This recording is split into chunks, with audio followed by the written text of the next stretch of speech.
And our note taker's not here to help. Clockwork soldiers. Mm-hmm. They rolled really well. Just clockwork soldiers. That's all we got. That's all. Fill me in because I wasn't here, so Yeah. You guys gotta help Mandy. She doesn't know what's going on. We found a small Funny story. little auto gnome, and we took him in.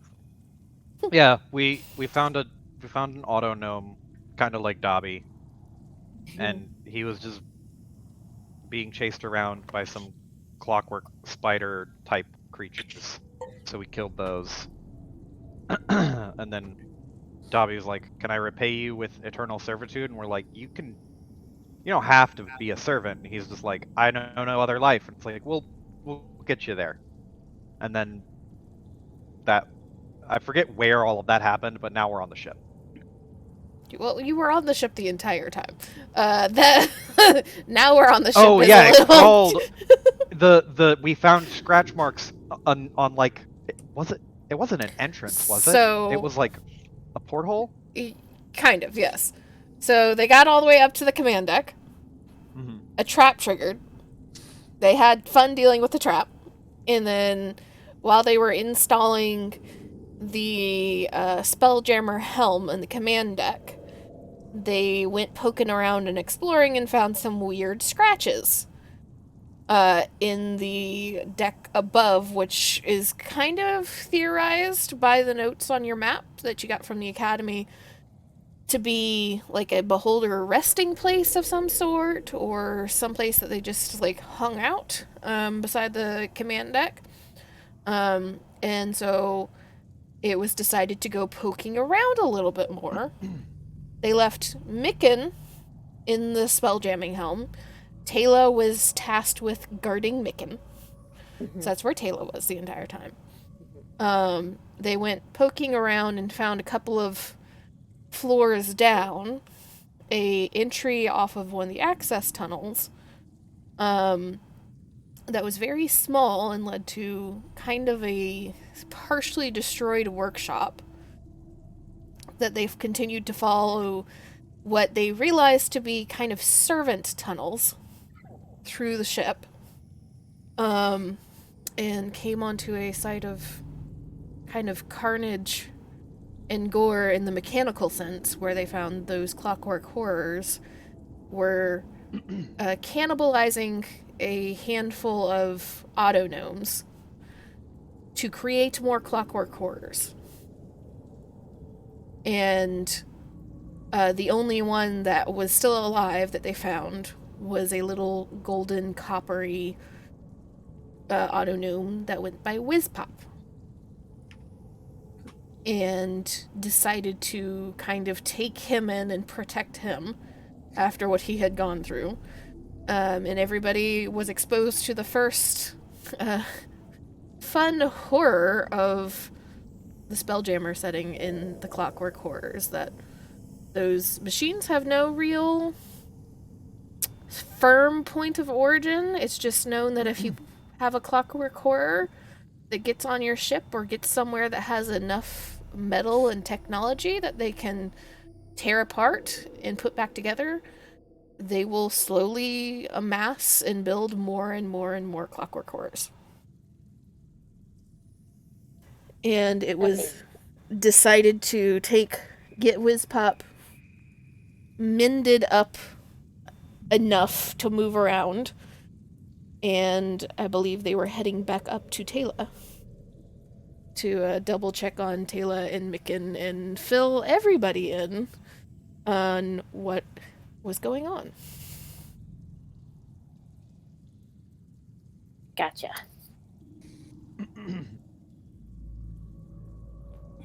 So, you all head out of the service tunnels and make your way back up the painstakingly created rope ladders, back up towards the command deck where you left Taylor and Micken.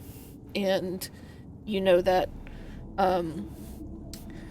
the officer Ryback, Fred, and Cricklet are all still in the cargo bay area.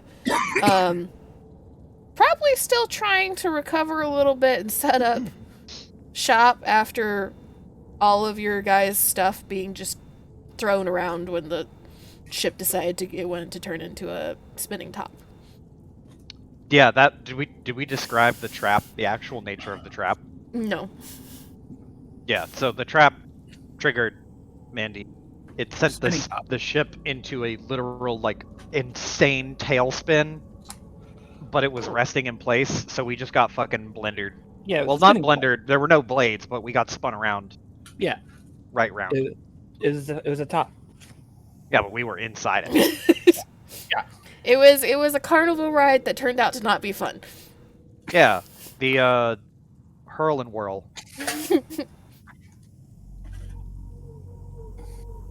So Taylor spent that entire time just clinging on for dear life on the rope ladder, trying not to get thrown off. Oh boy.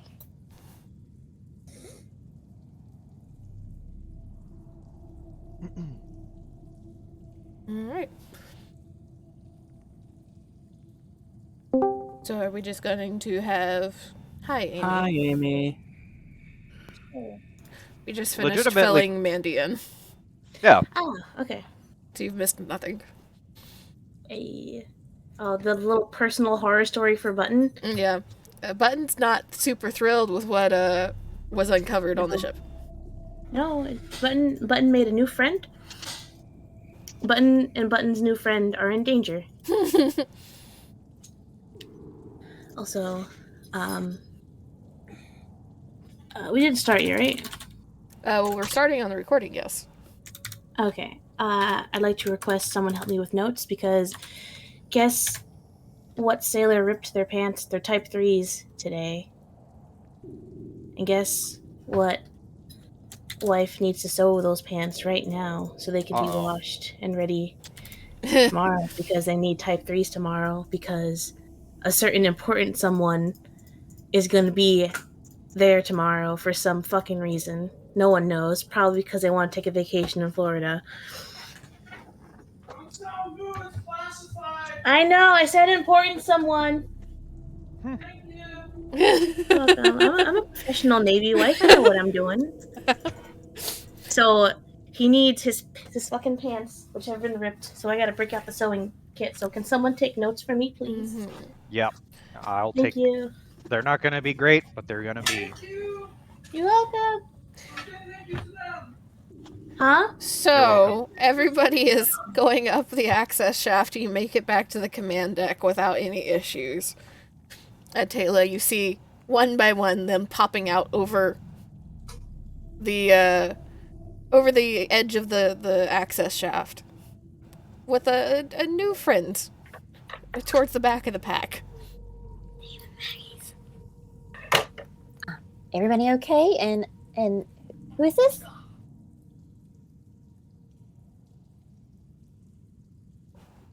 Wizpop. Right. Very, very Did I get that right? tiny you. wave. They've got some voice issues right now. We're trying to fix it up. It should be fixed soon.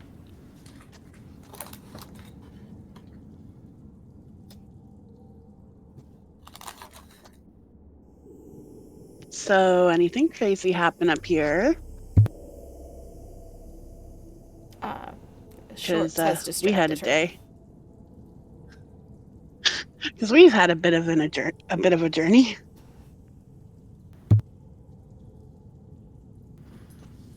We have discovered something very, very not nice.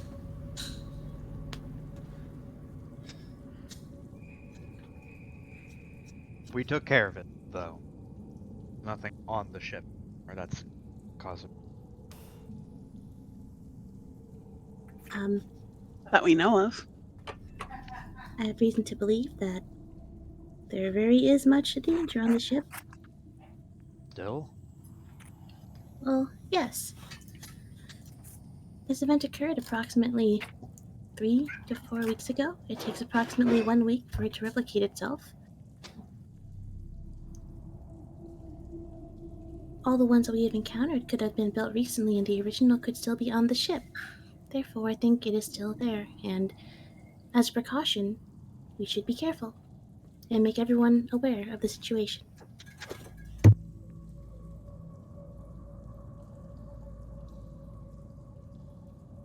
Oh, I guess we should the rest of the ship then, provided we haven't already a DM.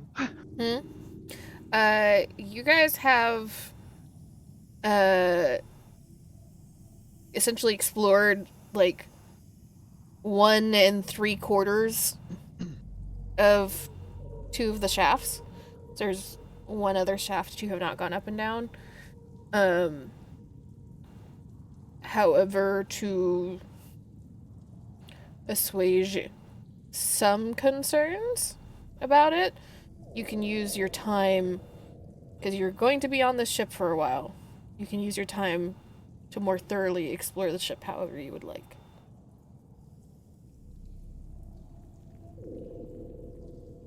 You know it's going to take about a week at the very minimum to get to Hekatha.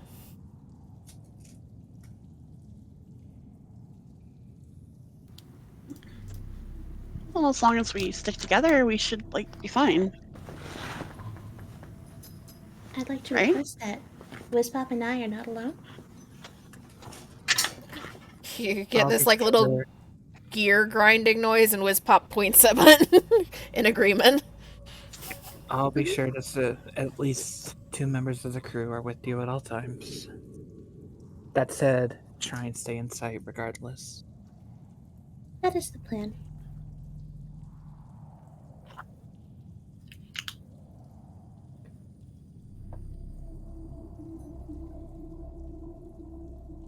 Are there With that any other said- sources of parts that the creature could scavenge from? DM? Button to both players and DM. Is there other things that the Clockwork Horror can make more of itself from, or is it just the auto gnomes? It is any metal and mechanical parts. Okay. So theoretically, it could even get to like Angela's glove and armor and turn it into Clockwork Horror parts. Okay, are there any bits of the ship? Because the ship's alien, made out of rock that's glassed over. Mm-hmm. So there's probably not much metal. Yeah, what you see seems like there's bits and pieces of metal in very specific places, like for holding some of the command and control panel and such. But it is far less metal than the spell jamming ships that you have kind of been trained on.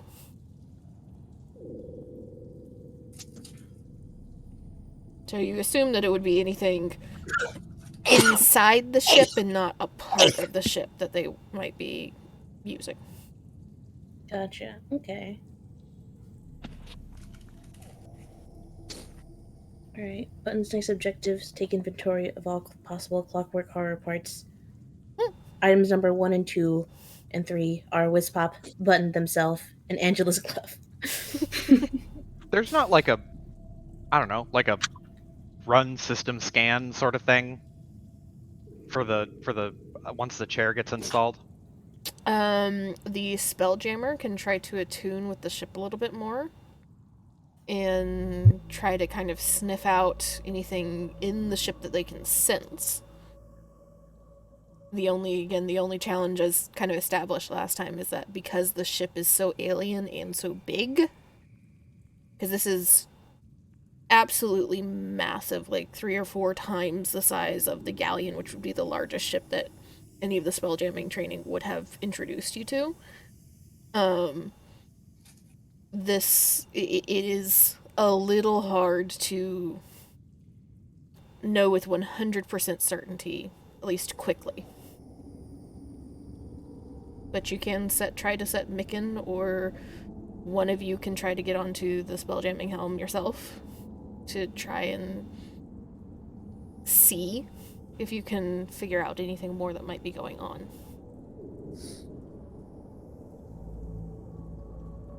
That's a shot. Yeah, I'm down. Evalier will not be able to, so he's gonna go do it manually. Oh. Search, that is.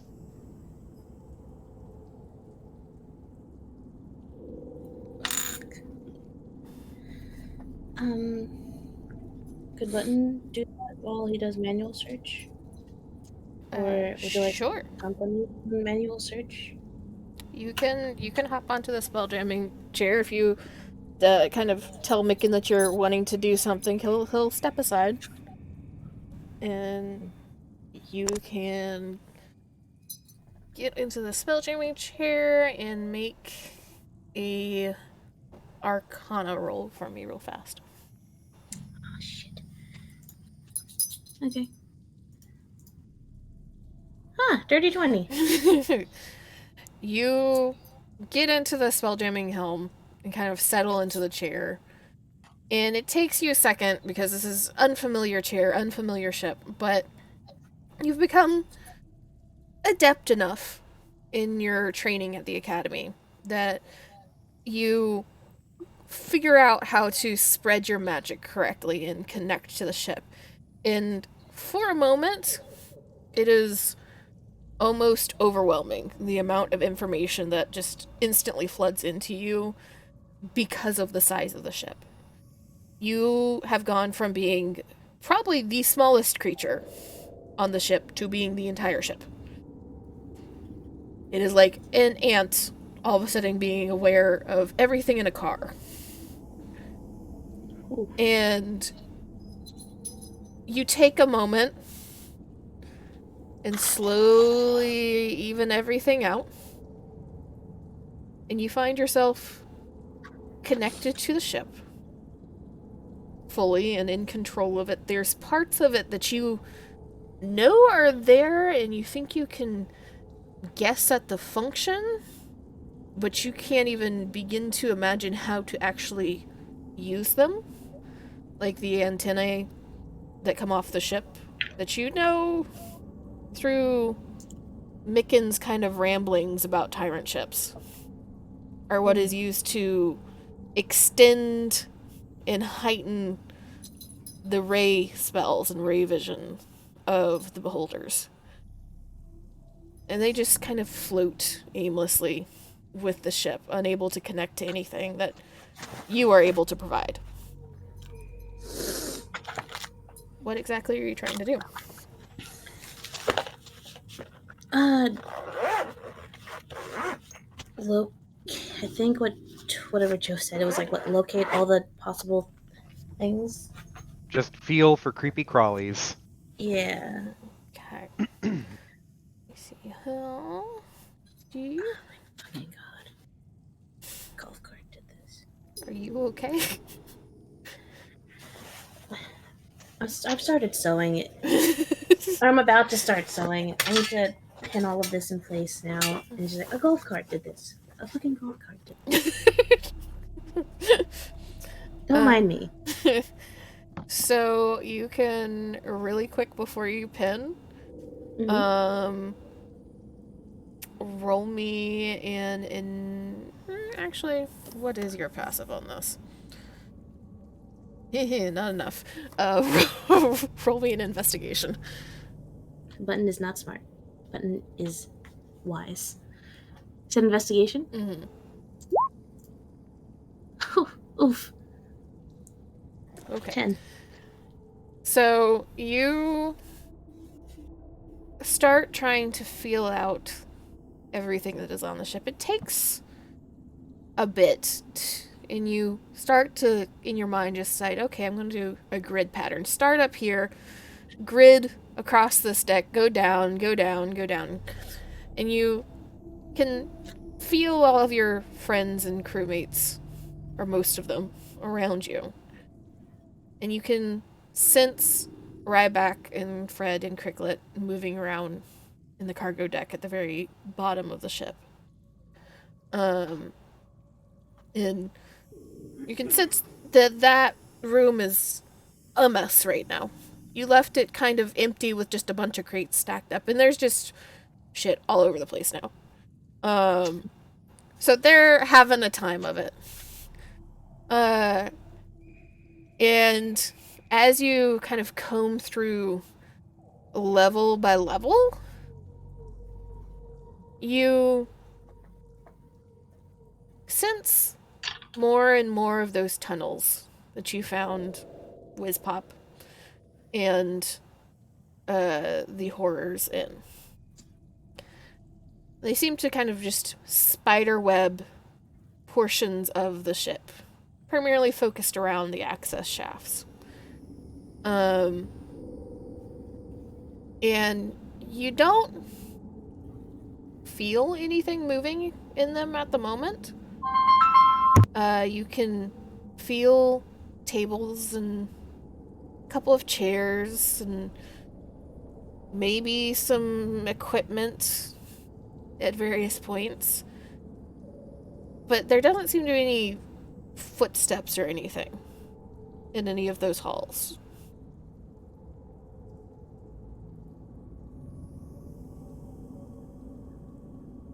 But you can now, if you would like to, essentially perfect Wizpop's map. Where he added in some of the tunnels on the map for you. Oh, a map? Mhm. Don't mind if Button does. And you all see So- Button grab the map and just these spider web start to come across the sides of the ship as they write.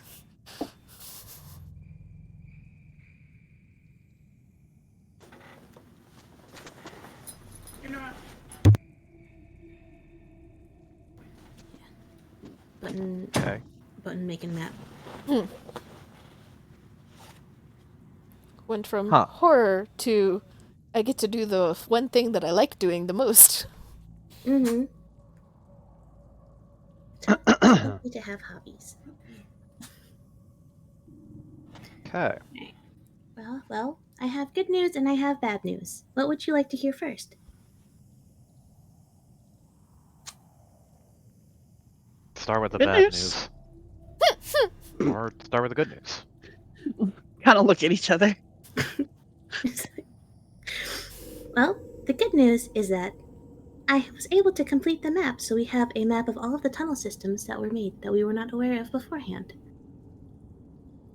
So that is good news. The bad news is that I could not locate the Clockwork Horror at all. Does that mean there isn't one? Or you No. couldn't find it? Well, there could very well not be one, but it could also mean that I could not find it. Shut the fuck up.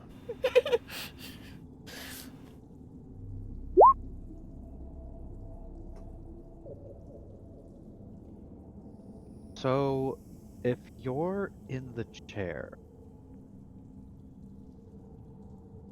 and something happens to the ship, like a piece of it is broken or damaged,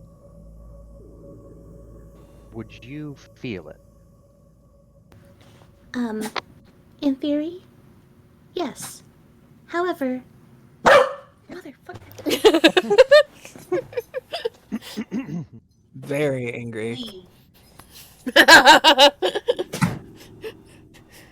Fucking dog, what the fuck? Barking at the fucking storm. Alright, where the fuck was Button? Alright. In theory. However, there is a problem. This ship is very large, and I am very small. I don't understand what that means in terms of your ability to sense something. It's very hard to sense something with a ship this large and get very minute details. I am not experienced enough with this ship or spelljamming in general to locate things like that.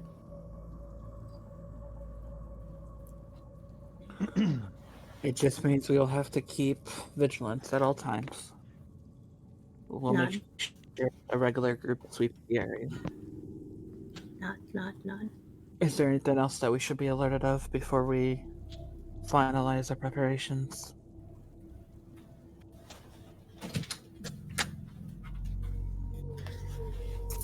Then I will go see about getting this ship off the ground.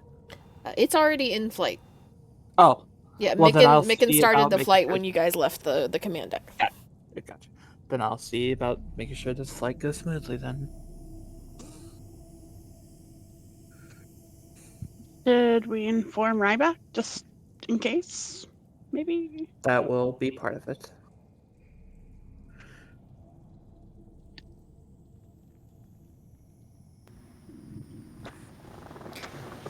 In the meantime, we I should think keep. the sauce is just dried.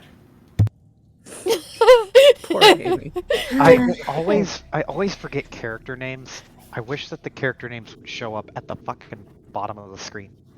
You can update, if everybody Yeah. wants to, just update their names in Roll20 to also have their character names. That's what I do. I can do It's a that, good sure. I do that. That's what mine says. I'm a good noodle.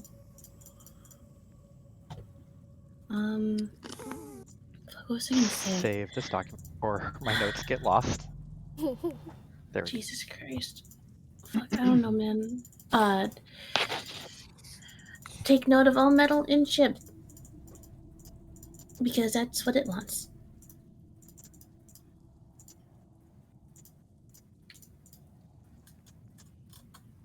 Ryback.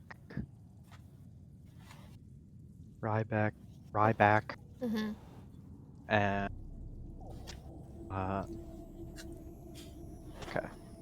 Trying to remember the NPCs that are here. No, I'm writing them down. Okay.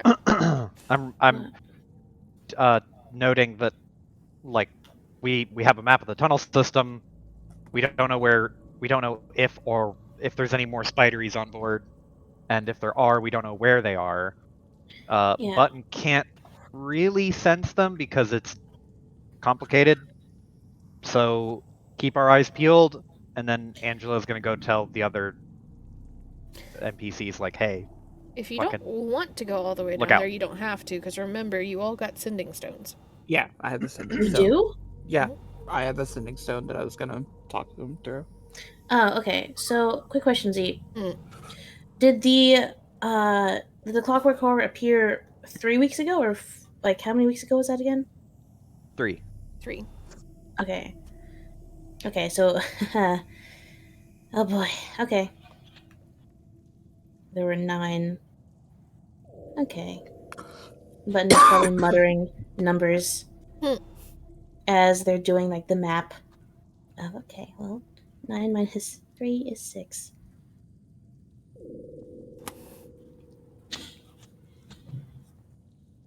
So there might be 6 on board. That would be my assumption. There were 10 total auto gnomes. We have 1 surviving. 9 of them were killed. It takes 1 week to create 1. It's been 3 weeks. We fought 3. I imagine there is still 1 left. And it has enough parts to make 6 more.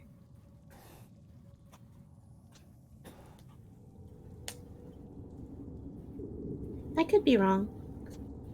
I hope you're wrong, Vince. So do I.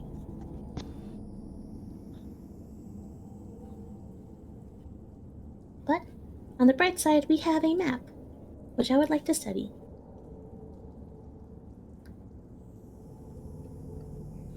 I'll leave you to it then. Nod.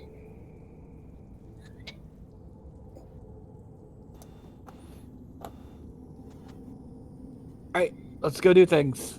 Yeah, but I mean, yes, we're searching. Where to?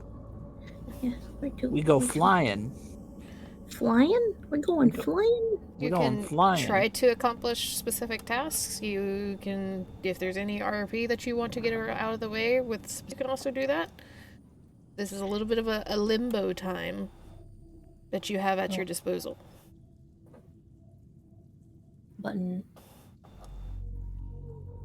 Buttons would like to study the map in their free time, and also give Micken more nerd out fuel with the maps and the tunnel systems. You can spend enough time with the map of this ship because it is strange and complex, but also not excruciatingly complex once you have all the map in front of you, that you essentially can memorize the map, but especially since you perfected it in the drawing. And Micken is more than happy to nerd out to you and will volunteer as tribute to trade off on spelljamming with you through the trip. Hell yeah. Simply because he thinks it's neat. 'Cause And it is. actually says it in that way to you at least once, that he thinks it's Hell neat to fly a Tyrant ship.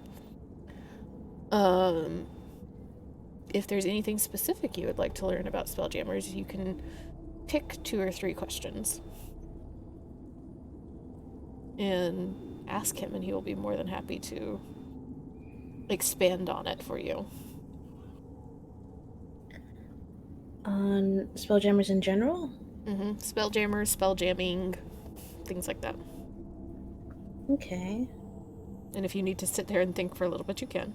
I will think for a little bit. Is there anybody Multitask. else that has specific things that you want to do? I mean, aside from look top to bottom of the ship, nope. Yeah, Trixie would want to do the same. Techway, Angela? Just oversee the flight. Okay. Micromanage. Same. Yeah. I mean, not in a micromanaging way, but just like nothing specific. Oh, Angela's micromanaging. Yeah, Bun's about to kick your ass out. Bun knows what they're doing. Let me see here. Trixie. Nope. I was looking at the wrong thing. Nevelier and Trixie, you two can roll investigation for me.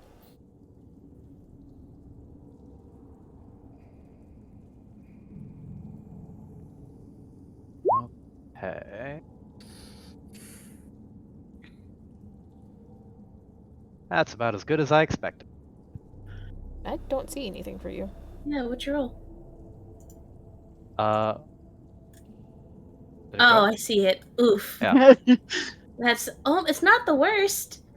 It's not the worst. That's Well, somebody fill the DM It's in, a 5. please. A 5. 5 total. Yeah. He rolled a 2.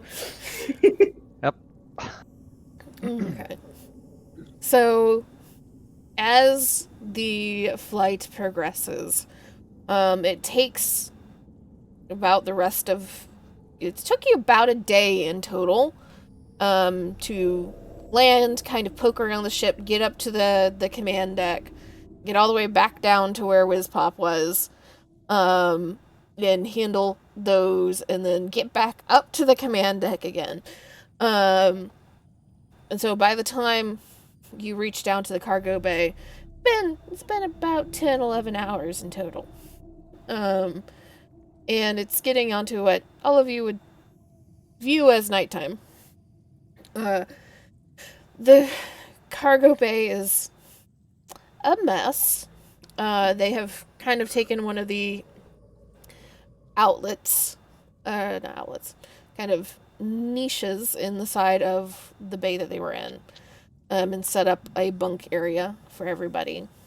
And they are still trying to finalize a quote-unquote galley for Officer Ryback. But it's settled enough that he is able to provide everybody with a hot meal. It is Ryback's famous slop that you guys are realizing not great that he is the officer assigned, because that's what you're going to be eating probably for at least 2 meals a day for a week. Just various flavors and spice levels of slop. But you are able to fill him in, and he seems a little annoyed by the prospect of Clockwork Horrors, but seeing as all of you survived the first encounter with them that any of you have ever had in your lives, he seems relatively confident that you guys can handle it and that it's not as big a deal as it could be, particularly because of the ship that you were on. He is a little less thrilled by strange auto gnome, but when it is made clear to him that it's decided that you guys are going to kind of take in Wizpop and take care of him, he writes it off as essentially a decision made by the acting captain and does not protest other than to ask if you fully considered that decision.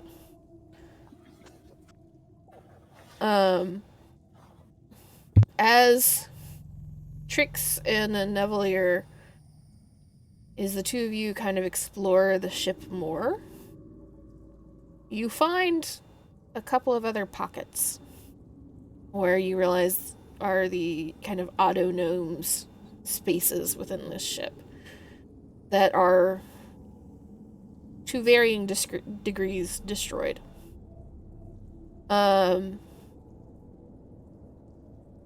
Both of you roll me a D100 real fast.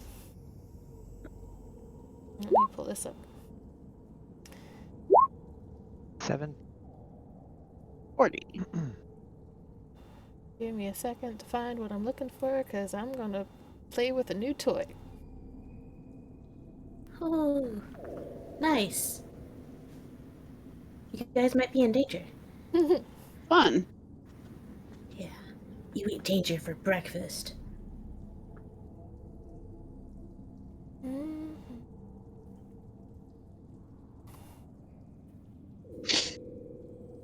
17 and 40. Okay.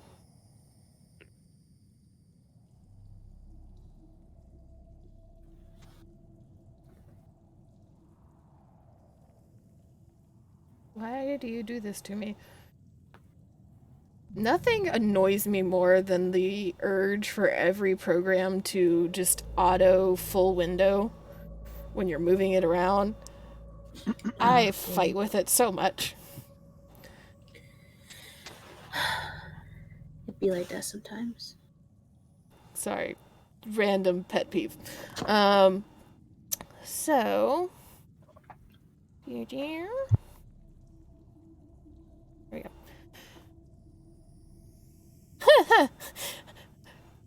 How did you hit this so well in the head? Trix, in amongst you digging around the ship and exploring a little bit, you have found a medium-sized cloth sack that has some sort of enchantment on it. Ooh. That you realize it is enchanted to keep whatever food that is inside fresh. It is half full of assorted fruit. I am not lying. That is what you rolled on this table. Trix looks side to side. Is anyone around? I imagine it would be Nevelier. I imagine the two of you have paired off to go exploring. Yeah, so, I mean, he would be nearby. Yeah, Trix is just gonna take this, you know? This, no one needs it, right?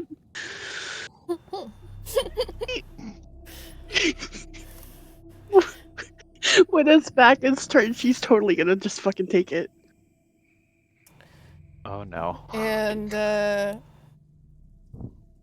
I'll say anybody else that wants to go exploring a little bit in the ship to find a random item, you can also roll a D100. Because since I decided out of nowhere that I'm going to pull up this table. Nevelier. Sure.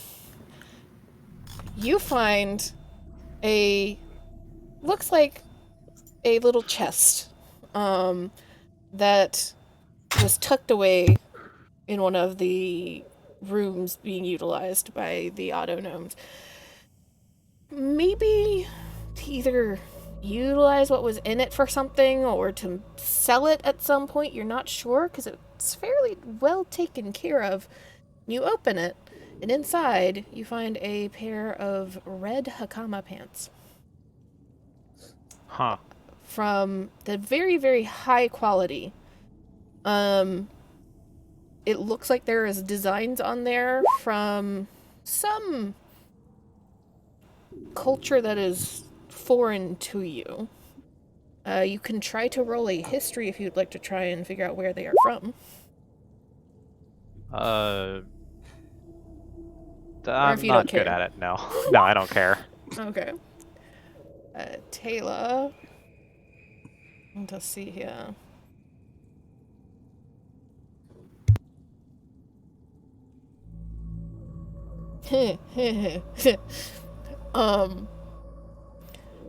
As you're wandering the ship a day or two into the travel, you come across a little tucked away area that is piled high with what looks like the remnants of various textiles.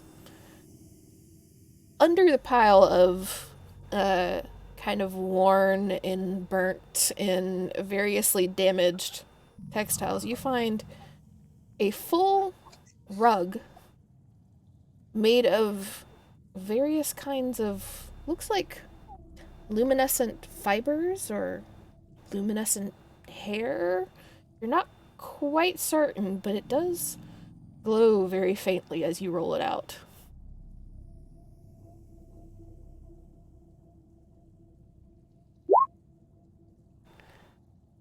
Tagway.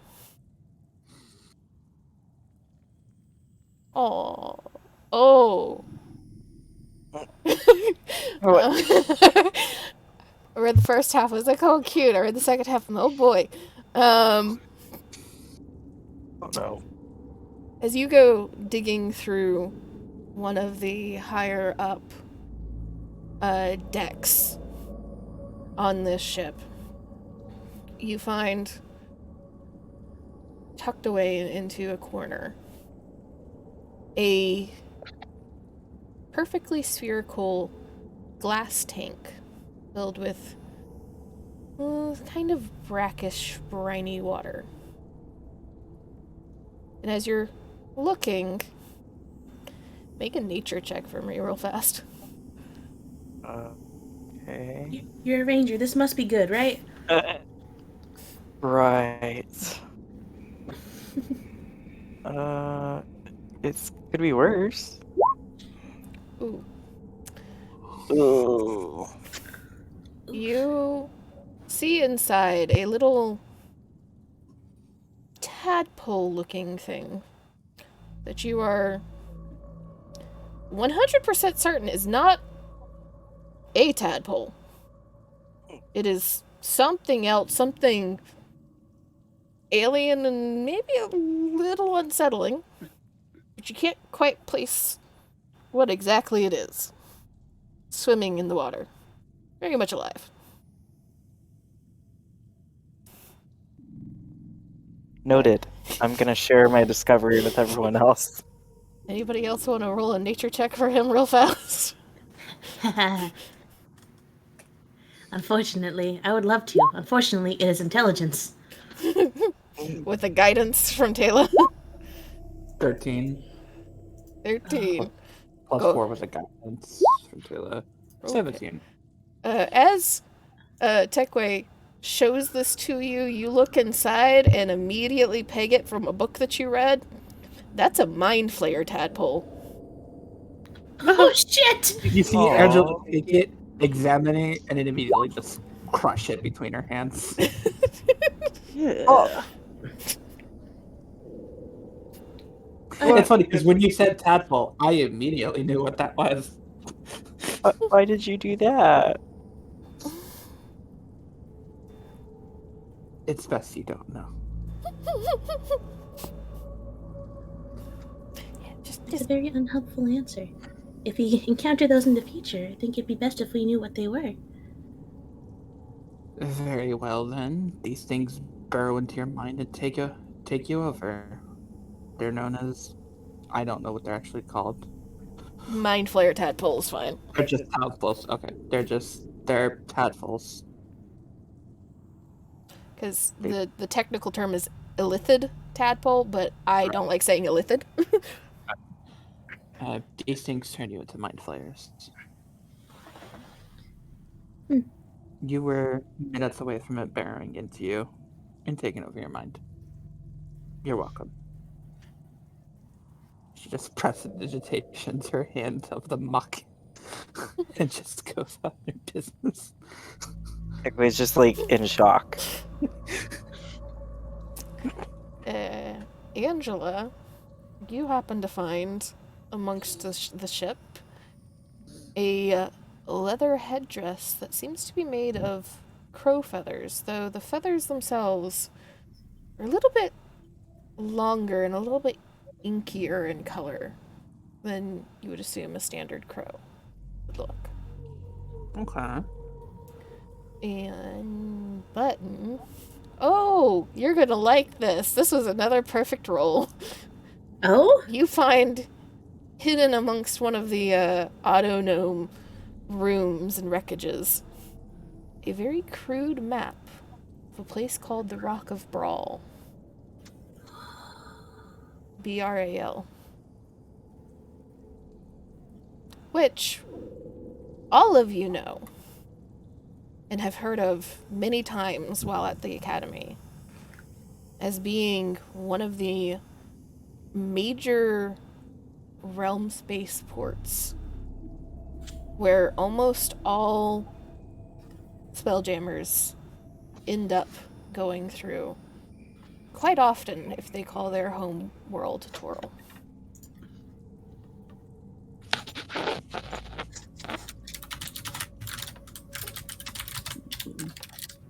Did I miss anybody's thing? I don't think I did.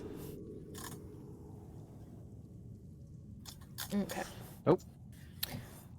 So, as you all are investigating the ship, you see a lot of other signs of the horrors having been around.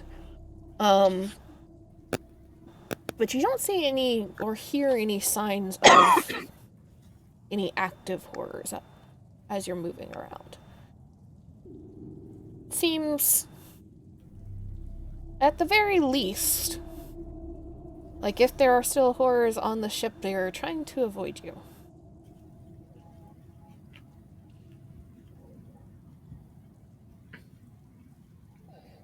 Mhm.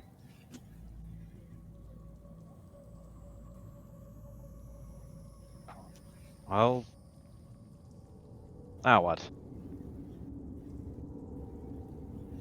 Can't walk around or they'll hear us. But I don't feel good about ignoring it. They are most likely waiting to gather strength, so most likely. How long is this flight? 10 days? Thereabouts. Chances are they won't even show up until after we're gone. Or the day you get there, or the day right beforehand. True. They're most likely making another one, and they do not want us to find. You said by your estimates that there's one left right now, correct? Yes. Which means after a week they'll only have two. And it already knows that we can beat 3 or 4 easily. If it's smart, it's gonna wait for us to abandon the ship and then rebuild its army from there.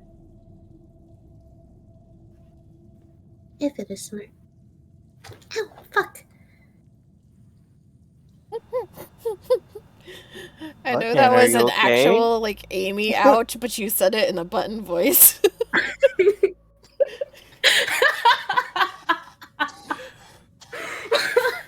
Oh, fuck. A little bit of static shock there.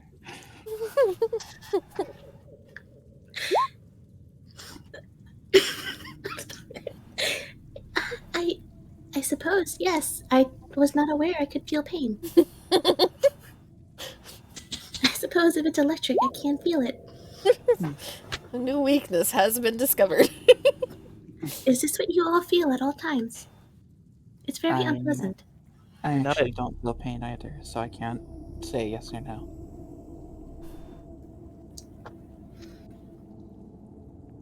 How do you do anything if that is the risk to feel? How do I do anything? Oh, how do they do anything? How do you all do anything if that's the risk of what you feel? Don't know. I suppose unfortunate that I guess this specific static, I've never encountered it before. But I guess the smooth surface of the walls really generates a specific kind of static that can harm me and make me feel pain. Do your best to avoid that. Nod, nod. Now we have new toy for DMZ to play with that we have just made canon. I had button voice turned on and then I stabbed myself with a needle. Yes, See, electric please. shocks do feel like needles. Yeah. It's very, very specific kind of static energy that only Tyrant ships can gather. Tyrant ship static via Tyrant, beholder rock. Got it. Yeah, that static button can feel the pain from that. You're welcome, I guess. You're lucky I like yes anding. Have you thought of a question you would like to ask Micken? I got distracted by other things.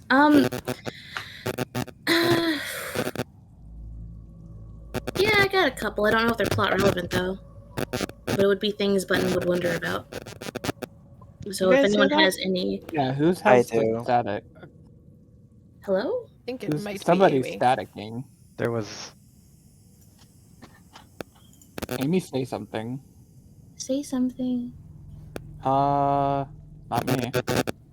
Is it me? It's Amy. I'm watching the lights, and it's whenever I hear it, Amy's mic is lit up. There's some Okay. strange static that is coming through. F's in chat. I'll be right back.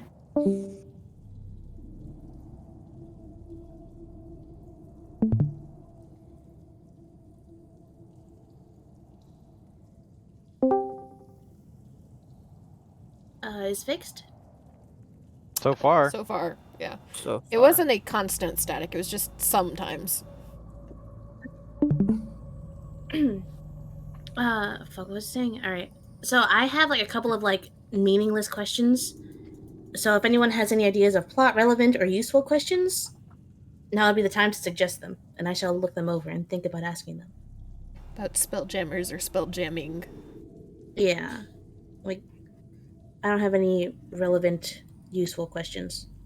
So if anyone has any, please tell me. No, I don't have any at least. Then go ahead with your supposedly meaningless ones because you never know. There's a big universe that you're going to be encountering. Okay. Oops. So imagine they're just sitting. Mm-hmm. One of them is spelljamming. Who would be spelljamming? Would it be Micken? Probably. Button talks to him when he can't leave. Yep. You've trapped him. Though he doesn't view it as being trapped. Yeah. One probably just crouched down or sitting on standing. Actually, Glenn can't really sit down.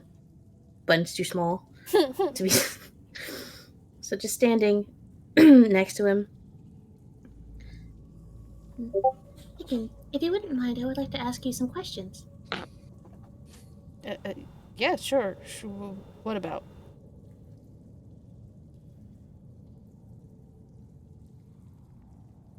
In your opinion, what do you feel is the best Spelljammer ship?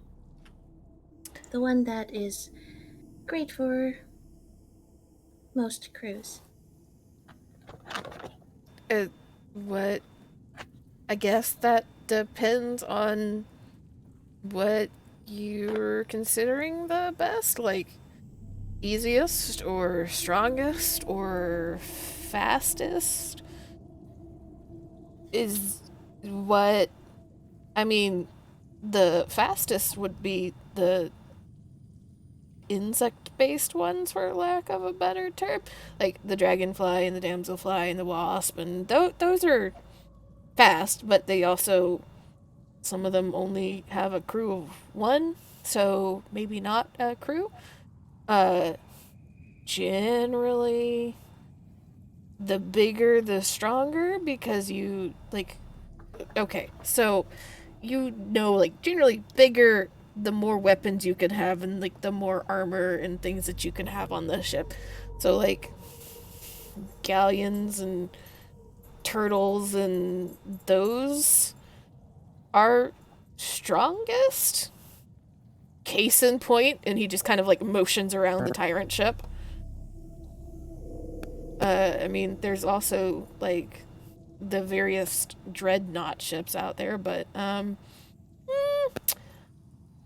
those are not usually crewed by like us. He just like motions between himself and Button.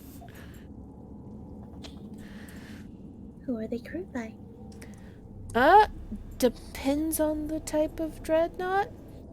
I mean, there's like the dwarven fortresses, and there's the like astral dreadnoughts that come from really far out of realm space that we really don't know a lot about, and I don't want to find out more about.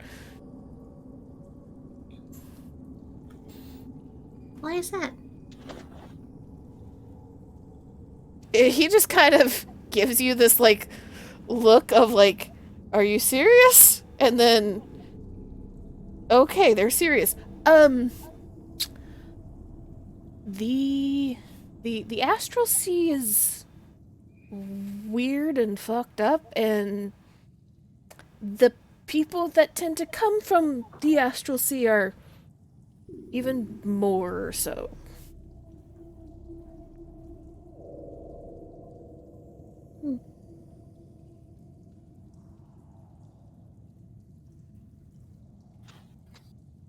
Is it a certain type of people that are from there, or is it a blend? I mean,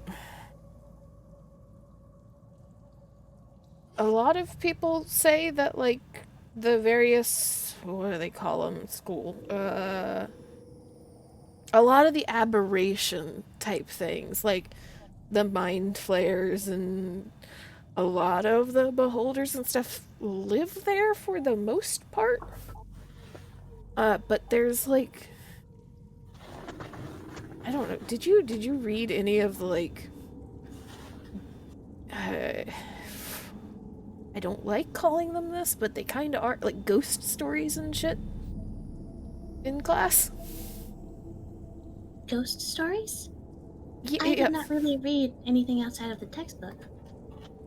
But like there's all of these like stories about spelljammers that come back from the astral sea, and they see really, really weird things, like planets that talk, and the bodies of gods, and like cannibal clowns, and I don't know what's real and what's not, but if there's that many people saying that much weird stuff, I can only assume. There's like stories about like people and cultures that are just empires that like eat the galaxy and just take over everything. So yeah, don't want to see an astral dreadnought. The only ship that I think I don't ever even want to learn about, because I'm good not knowing. Would you want to learn about one if it was in an environment like this one? I mean, maybe, but we got on this one, and apparently there's metal things that want to kill us that we didn't know about. I don't want to know what comes on an astral dreadnought that's like that. I mean, these like clockwork horrors are terrifying, but they are also a known quantity. So you fear the unknown. I fear the. Well, actually, yes. That's actually that's a good way of saying it. Yes.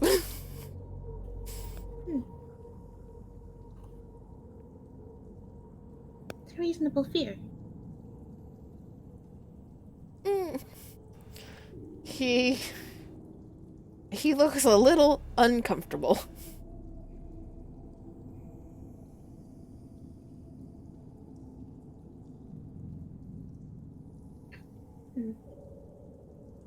That's about ships. What about spelljammers themselves? The people commanding ships. Are there. The career, is that a long career? Or is the life expectancy shorter due to the dangers? What do you know about that?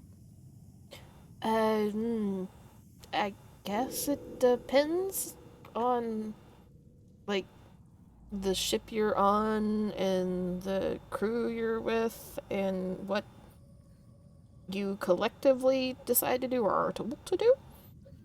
Because, like, a spell jammer that is just ferrying cargo from one point to another. Well, if you know anything about like the life expectancies of sailors on the ocean, it's kind of the same. You choose to do more dangerous things, you're probably asking to not make it home one day.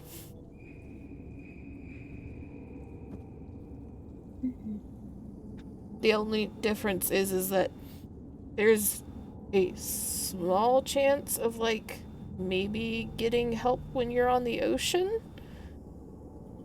When you're in space, if you like fall off your ship and they just leave you, there's not going to be another ship that's going to get to you in time.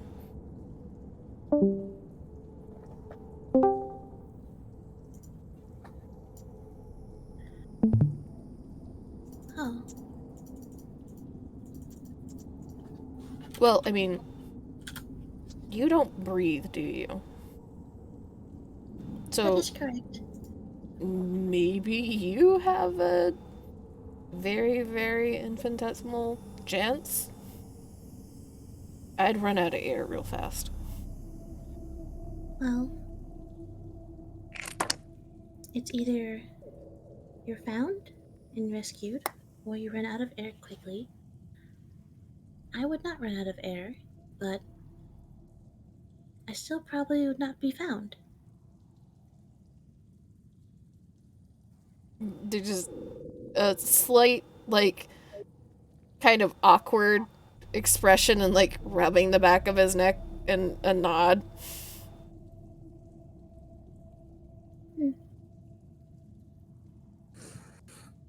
I suppose it really depends on who would have it worse, quote unquote. Both very awful situations that I hope neither of us would ever have to face. Yes, yes, yes. That would be best. Though, I don't know if it would give you any solace, Micken, but if we are ever on a spelljamming ship together, or the same crew, I would go back for you. I would never leave you behind, or any of my crew members behind. There's a slight, like, nervous smile and a tiny nod. I would say the same. At least I would certainly vote to go back to help somebody. Oh, if there is a life in danger, I do not care about votes. I am not going to leave someone behind. There is a very clear processing. Like, you see the, like, 3 dots, essentially, in Micken's eyes. And then they're like, oh, I guess you could make yourself if you have a chair, couldn't you? Yes, Hmm. they would have to remove me from the chair themselves, but I would put up a fight.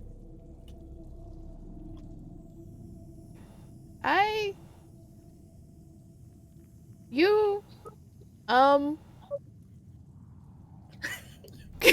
cool. Blinks with round eyes, 3-foot tall robot. I, that, that's really, that's really cool. Thank you, Button. I think everybody feels a little safer knowing. Have you, could you fight off the crew by yourself?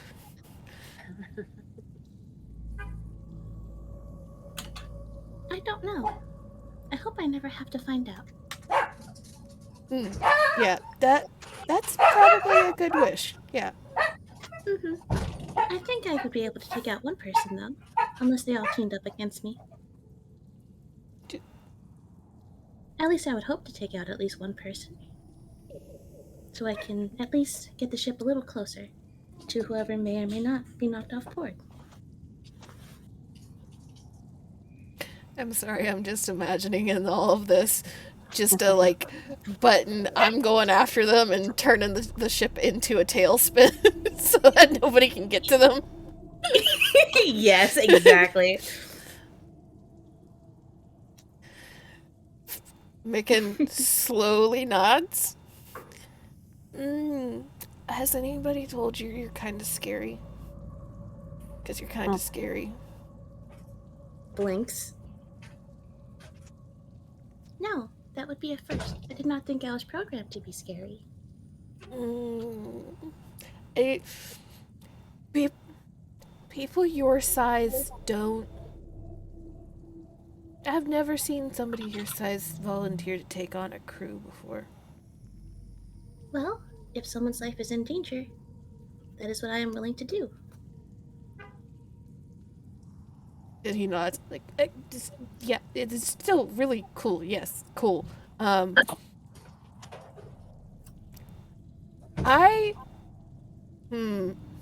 Maybe we should change topics.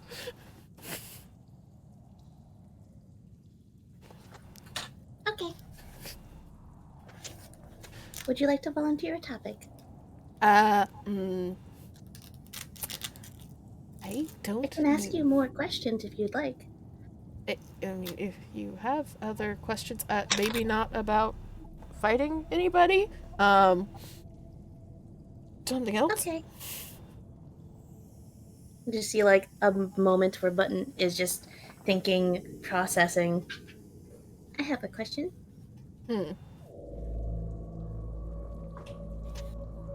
Why did you go into spelljamming?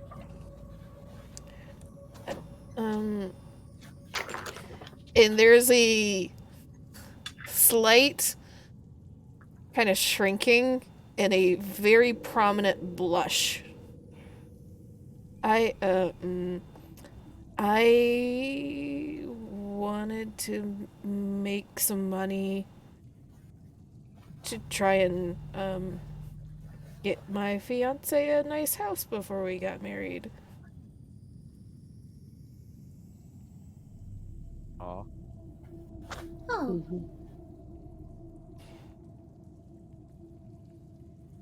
I was not making. I'm not good at a lot of things. So when I figured out I kind of under these things, he just kind of motions vaguely towards the ship. I thought maybe doing this for a few years might be good.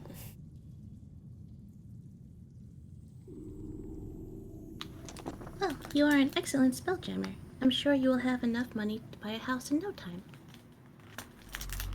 There's still this like blush and like awkward rubbing at the back of the neck. Like I hope so.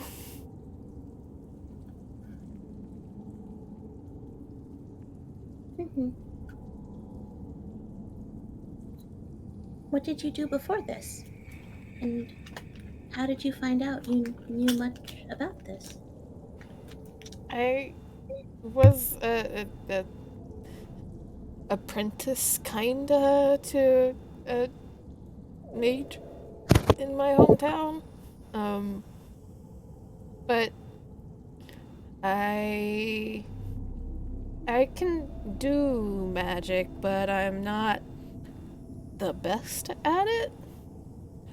But I found some spell-jamming books that he had in his library that he honestly, I think, was trying to just get rid of and wanted me to burn them, but I read them instead.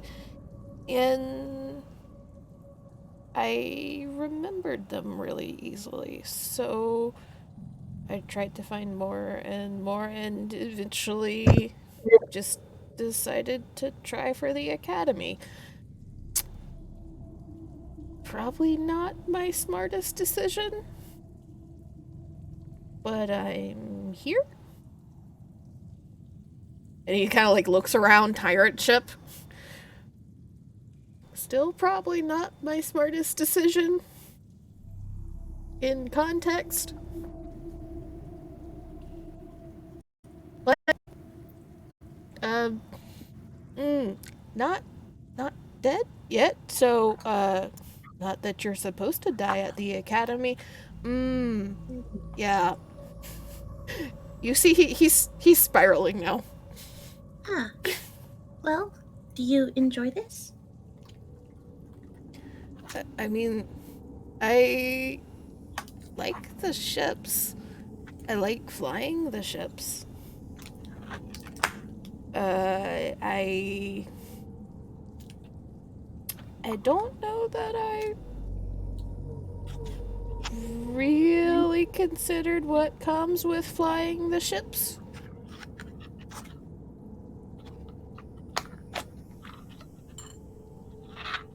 But I like these, and he just like pats the helm.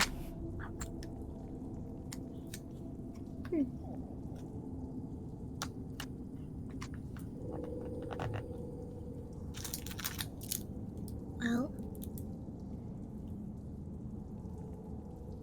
it's good that you enjoy at least some aspect of this. Single slow nod. Still very clear on his face, mild existential crisis happening. Oh, fear I've done more harm than good.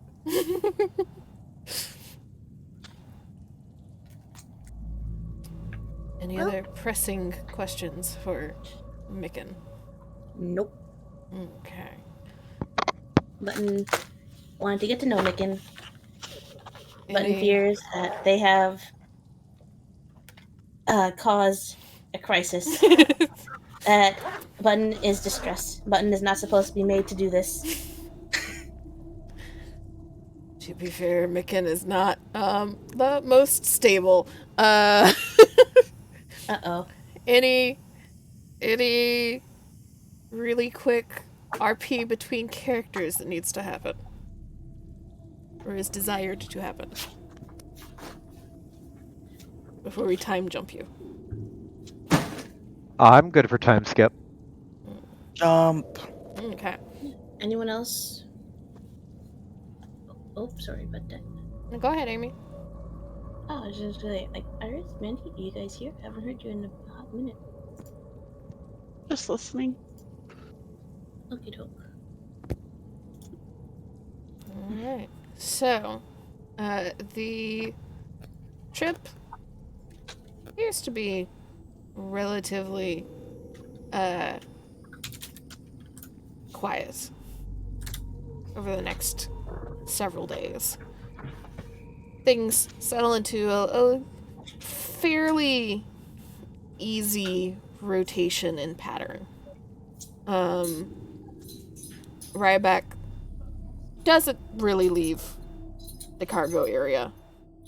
It lets you all run the ship as you all collectively, and Angela in particular being the captain at the moment, see fit.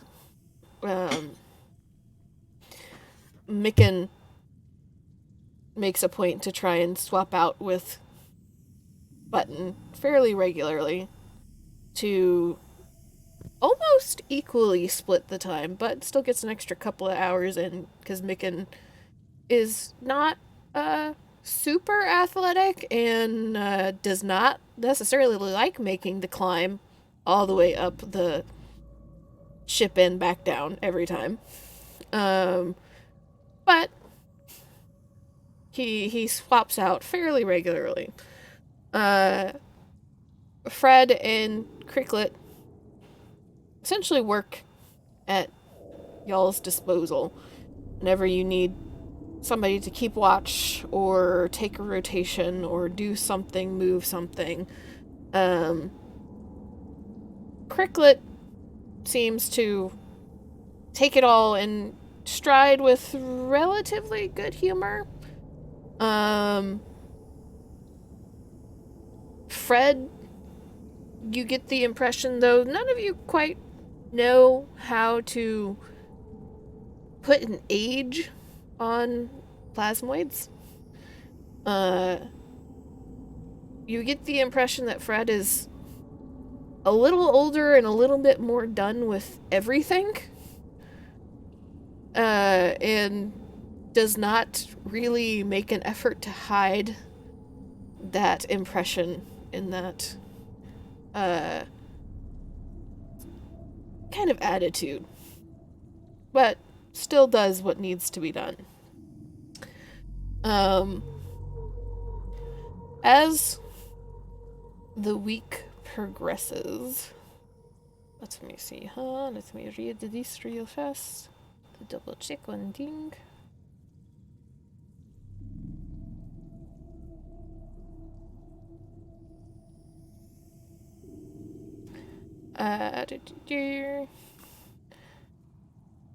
Where do you all think you end up kind of landing at a standard day after lunch? Are we expected to go anywhere specific? Not specifically necessarily. It is kind of standard that you would be planned on to move about whatever ship you're on fairly frequently and fairly often so that you can help to keep a lookout, because climbing up and down those access shafts and looking through a couple of the holes that you see on like the holodeck and stuff helps you see further out what Button or Micken may not be able to sense directly in the chair. So there would be an expectation that there would be at least a kind of lookout rotation happening. Or just more exploring for those of you that don't want to sit still. But it is up for all of you to discuss and decide.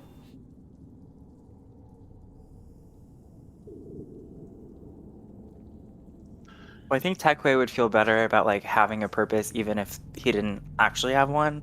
So he would be at least like wandering around, like pretending to do stuff. For Trixie, I feel like it would be like she does something, goes and sit down in those little cubby holes for like 20 minutes, and then gets bored and starts wandering around again, looking at stuff, seeing if there needs help, and then ends up back at at the little cubbies, waits 20 minutes, and then Talking about just the constantly cubbies moving. above the command deck? Yeah, Okay. she likes the little hidey holes. Angela's on deck almost at all times. Command deck? Yeah. Nevelier?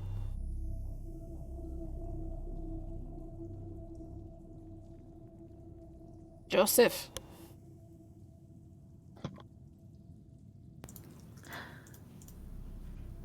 Have we He fell lost the Joe?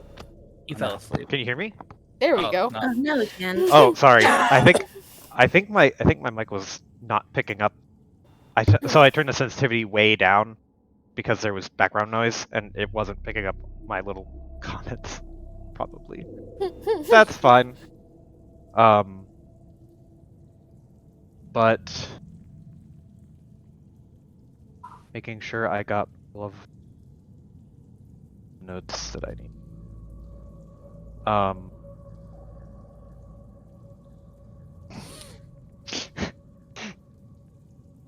I wish you hadn't killed the thing,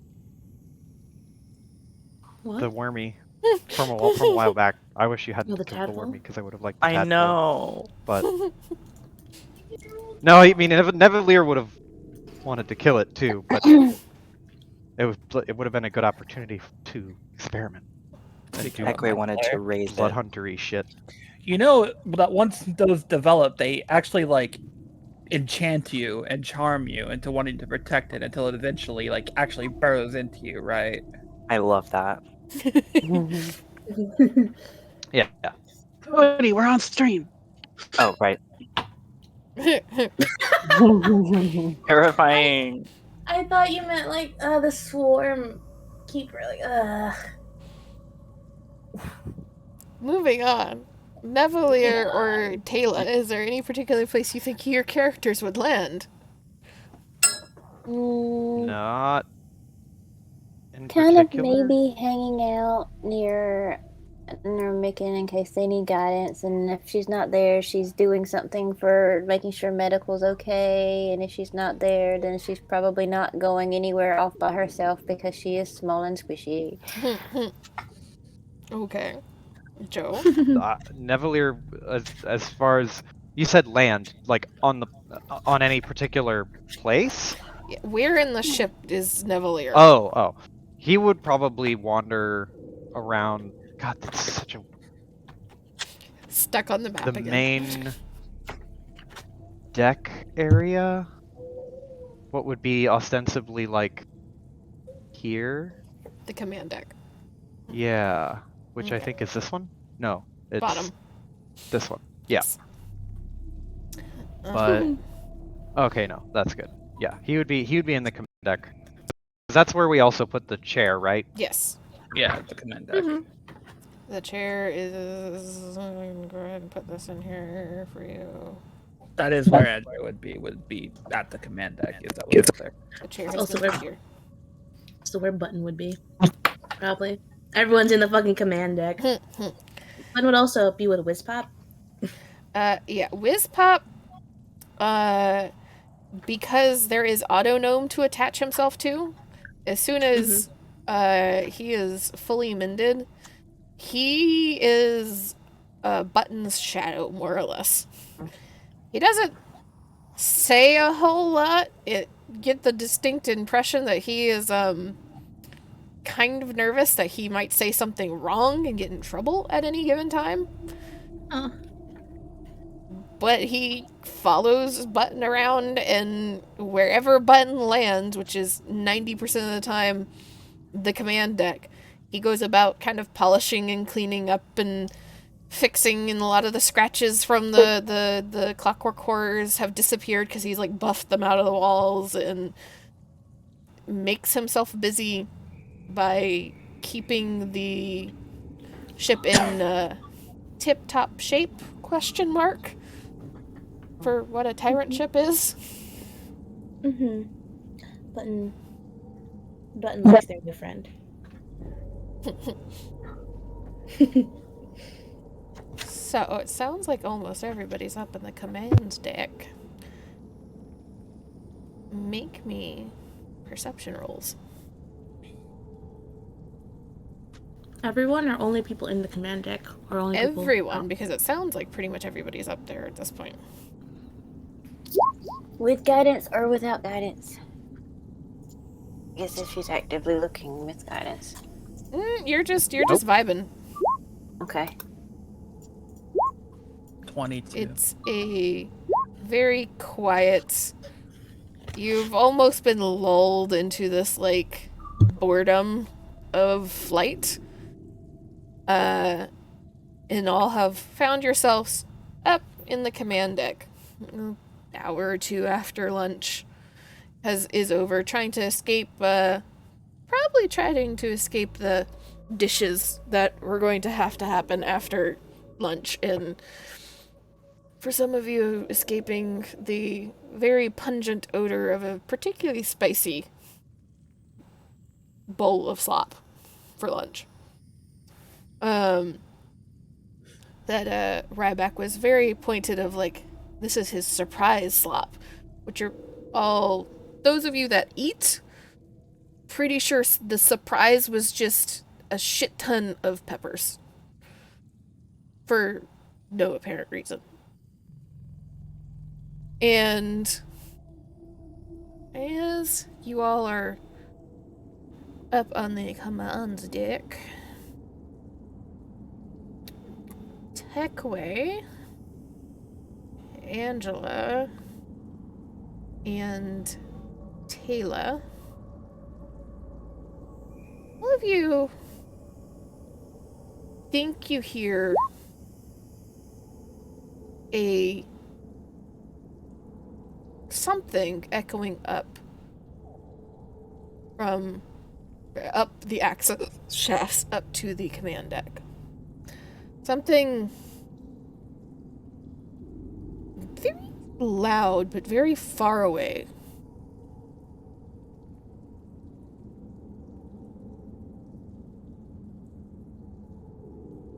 Give me a report as to what that was.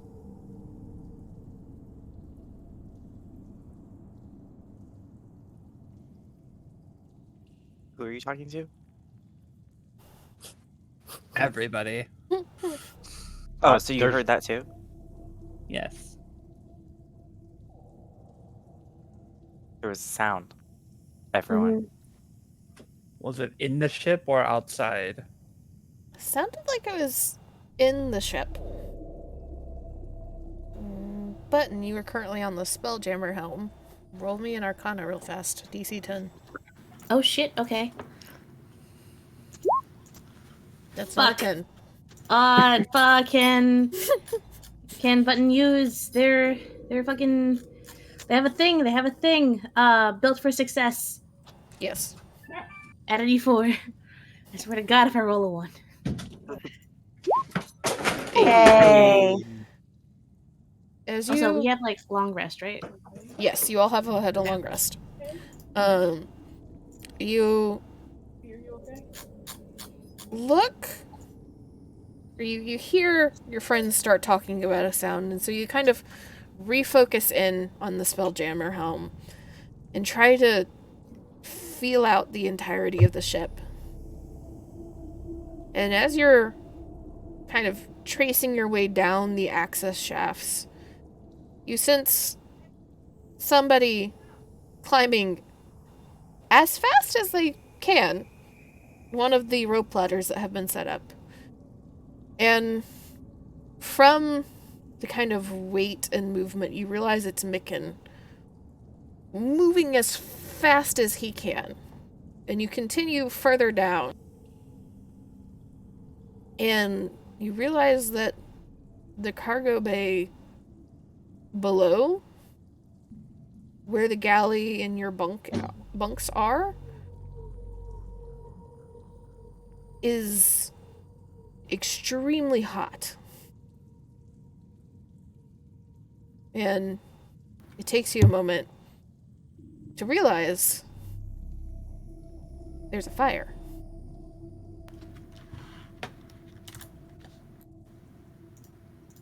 Oh, Micken is climbing Ah. up very quickly. It is very toasty. Uh-oh, there's a fire downstairs. We must move quickly. Angela pulled out her sending stone. We have a fire on ship. Mobilize. Take care of it. We're coming down. Just puts it in. That's You good.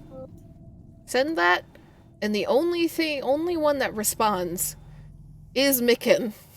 With this very, I know, trying to come get you, is, oh boy. I imagine the others are going to go do that, but let's go meet them as well. Button parks the ship. It's a spell jamming helm, but in that moment, A car. Put on the emergency brake. Yeah, a car gear shift just appears next to the button. Button moves. You bring the Spelljammer to a stop and hop out of the chair. And all of you go rushing towards the access shafts. And I imagine the two of you that can fly do fly. Yep. Yes. And you are the first ones down because you were able to move the fastest. Passing by a kind of crispy Micken, singed on quite a few edges, smells like smoke. Very much has the was just near explosion appearance. He's just holding on to one of these rope ladders for dear life, panting as you guys fly by, and you just get this like tiny wave of hand at first, and then blink as you go by, and then looking up and seeing the others coming down, and then there's this and he starts going down again. Do you Oh, want shit. to explain what happened? I don't know. Boom. You heard a boom. Boom. Is all he's Big bada managing. boom. He's managing as he is like half out of breath, trying to climb back down the ladder as everybody is conga lined down the ladder. Aside from the two people that are flying. Big bada boom. And as you all get lower and lower and closer to the cargo deck, the access shaft that you are in is becoming smokier and smokier. You all realize the fire is large enough to have at least filled part of the cargo deck as a whole.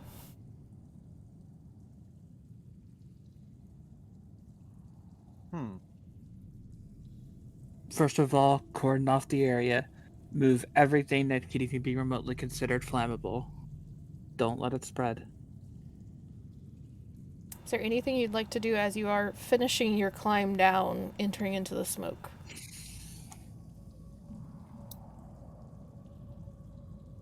I got nothing. I got nothing either. I'm checking my inventory. Oh, I didn't check inventory. Let's see. Mm-hmm. Got a water skin. Yeah, just pour it. Psh. Is Pour there? it. Do we have like barrels of water? Yes, but they are well into the cargo deck. If you look at your map really fast, the closest access shaft is this one at the top. Mm-hmm. The fire origin, where you felt was hot and the smoke would be spreading from, is all the way over here. Okay, and this, what's the G&B? Galley and bunks. Galley and bunks.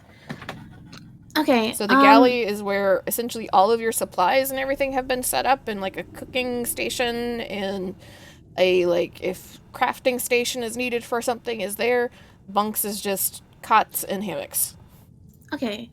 Did Button feel where the rest of the crew is? You had the vague impression that they might be in the cargo deck. In particular, closer to the fire. Okay. Well, Trixie's gonna find the people because that's important Mhm. if they're in the fire. Yeah. Same. Button pulls out a whistle. Angela's Yeah. coordinating the relief effort.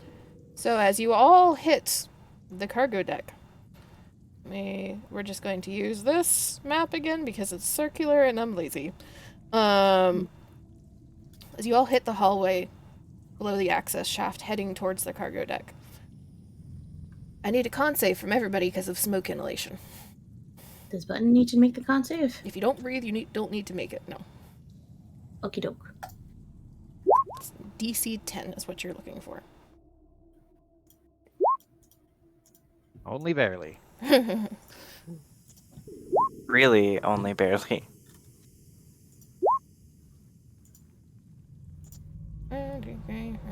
Okay, you all make it.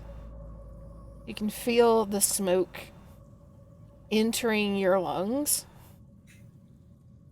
However, you're able to kind of cough and fight through it. However, if you don't find a way to deal with the smoke in some form or fashion or prevent the smoke, you'll continue to have to make con saves periodically. Also, as you start down the hallway towards the cargo deck, you realize that the smoke is not only thick, but almost unnaturally thick. Everything is so obscured that you can only see 10 feet in front of you. Okay. I have a question, Z. Mm-hmm. This is once again Amy doing bullshit. Mm. Alright. So, Button cannot wild shape. However, could Button do Summon Beast, Flying Creature, and be large flying creature and use wings to, like, I'm literally just thinking of, like, Pokemon. Give me gust. There's Yeah. a spell Huh? called Gust of Wind. I don't Does have it to- put out fires? Because there is a reason the phrase "fan the flames" means to make fires worse. That's true. Can't see shit. I have created Destroy Water, which Yeah. creates 10 gallons of water. Or rain. Or rain. And I as was looking you to all, see if perhaps let me get another Yeah, sure. little explanation out before you all get a little too happy. Mm-hmm. As you get closer and closer to the galley, or the cargo bay that has the galley in it, you don't hear your crewmates, but you do hear a high-pitch rock on rock type sound from multiple places in the galley.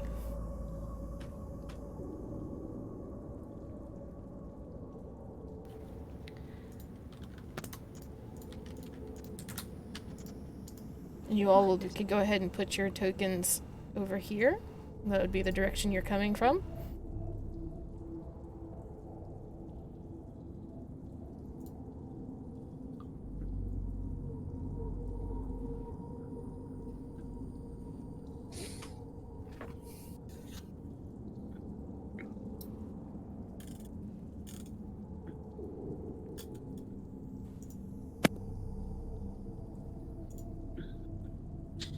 Joe, token. Sorry, 1 second. Trying to take notes. There and there. So, you have that extra piece of information. You can only see 10 feet ahead of you. And you hear strange noises within, on top of fire.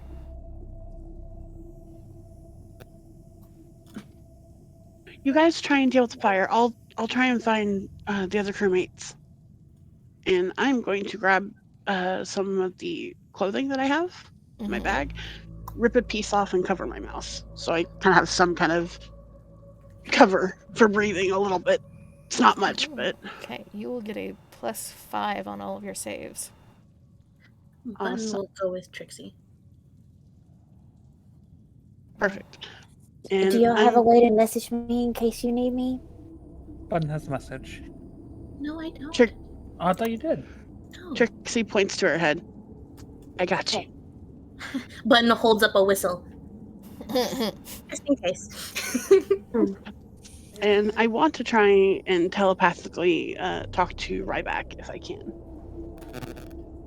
You reach out and you can't find his mind. Oh,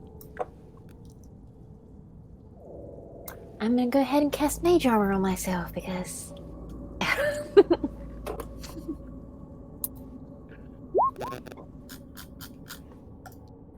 Meanwhile, let's go look for the source of the flame.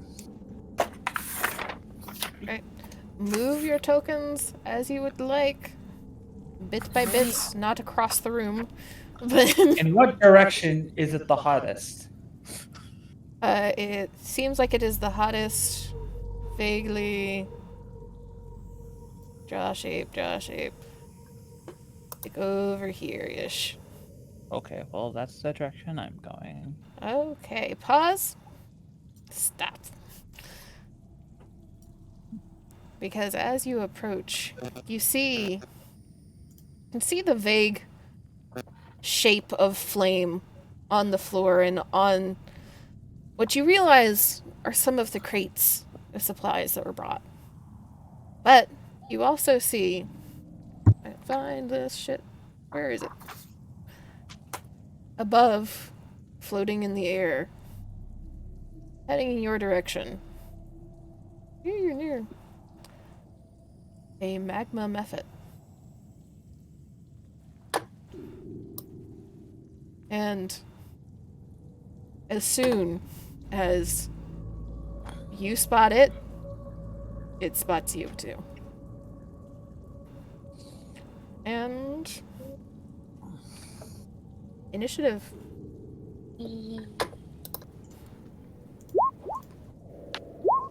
Oh, old initiative is there. You're gonna want to clear that real quickly. I don't see anything. We see all of them. Okay. There we go. Yeah. Roll again. If I roll lower, can I keep the higher one? Okay, how many of these fuckers are there supposed to be? Only one. Don't you wish? Can I keep the previous initiative roll? What was it? It was 15. I rolled 11 the second time. I mean, it's fine if not. I do not mind. Okay, let me see. I'm going to just drop these on the side for now until you guys discover where they happen to be. Because that's one of the fun bits of this fight. Was this the thing you said we had to deal with today? Mm. 'Cause I feel like this is a thing. Yeah, I miss blind sense. Y'all can take a quick 5-10 minute break real fast. Gonna refill my water? Hell yeah. Stay hydrated, homie. Okay. If I hydrate this late at night, my bladder will keep me up. You are weak. It is. It's very weak. Mm-hmm. Well, I can't say shit. My bladder is also weak. I'm like, that's not an insult. You speak truth. Exactly. I speak the truth, for I also suffer.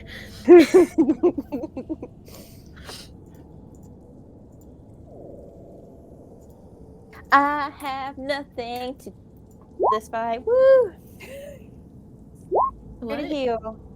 Here to heal. I have nothing. I have, like Whitney Houston. I have nothing. You have Ray of Frost. I feel like that would be helpful. These things. That's what. Yeah, I had planned that, but that's all I got. Ray of It's Frost gonna can be be very helpful. The cantrip machine is all I'm going to be in case anybody needs heals. I'm here. Yeah, Iris, the fucking Trixie getting the fucking fruit bag. It's cute. It's perfect. It's very perfect. I was like, Hoarding that. no. Oh my god, there's so many of them. She's hoarding it. No one will touch her fruit. Fruit for me, not fruit. Oh no. What? Oh, I'm no? actually reading the spell block. Oh no, it has no. spells. Ah, fuck. Well, crew, it was nice knowing you. Yeah. Pleasure. Uh-huh. Da da da. Da I need to see if there's an actual official determination on how this thing works.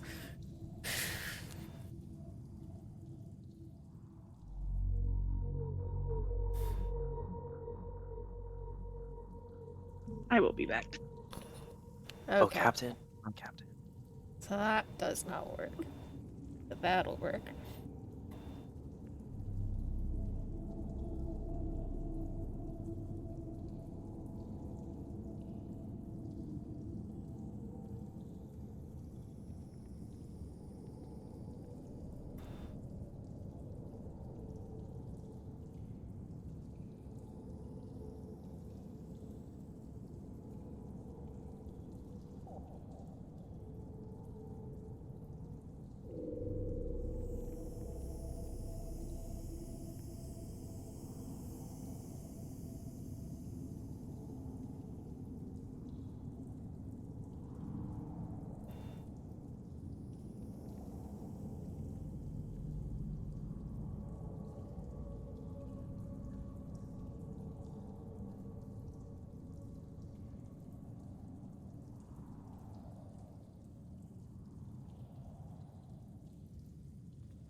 Go ahead and drag these people onto the map too, so that when you guys discover them, I can just shift them over.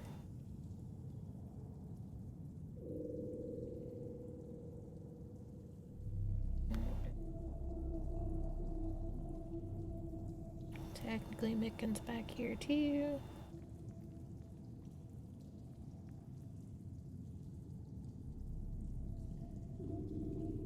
He has a spell, doesn't he?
Okay.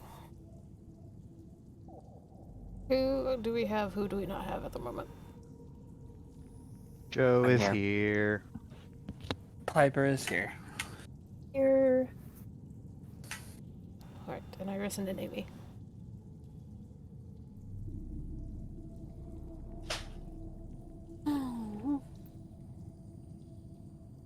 Cold. I felt so bad for one of my coworkers today. So, like, the office, we moved up to a new floor in the office, and there's 2 ACs that run the floor. There is one that is essentially cooling all the offices on the, like, sides of the floor. And then there's another one that's supposed to be, like, heating and cooling the center part of the floor where most of us sit. However, that one is not working. And so they have been having to, even though it is getting colder here, it is not yet cold enough to not have the AC on in the middle of the day. And so they have been having to run the AC to the offices at full blast because they are kind of, the cool air seeps out and gives us a little bit of relief in the center. And one of the girls in one of the offices walked by and she was so bundled up. She looked so pathetic and so funny. It's like 3 or 4 blankets and a coat. It was like, was it that cold? But she runs cold enough that she was suffering. Like, at this point, you just space heater in. Yeah, either bring yourself a little space heater or just, you know, pick up your laptop that you're working off of and come to one of the desks in the middle for a bit. It's not ideal because it's not your office, I know, but it gets you out of being frozen. And we're not too distracting in the center. So an Amy has returned. Has an Iris returned? I hurt my knee on the way back. Oh no. Yeah.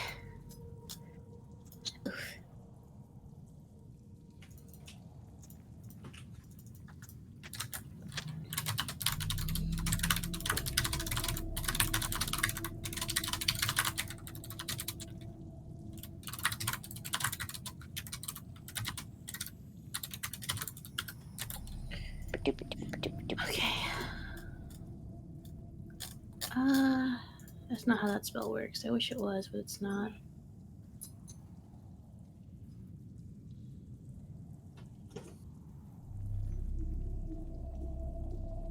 I'm back. Okay, we Welcome have everybody. So we shall...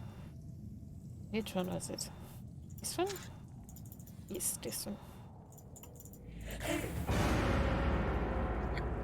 Oh fuck! Shift to new sound. So, as you are stepping forward, Angela, you see what at first looks like just a floating bit of fire. She realizes it's staying in one form, one shape, a little too long.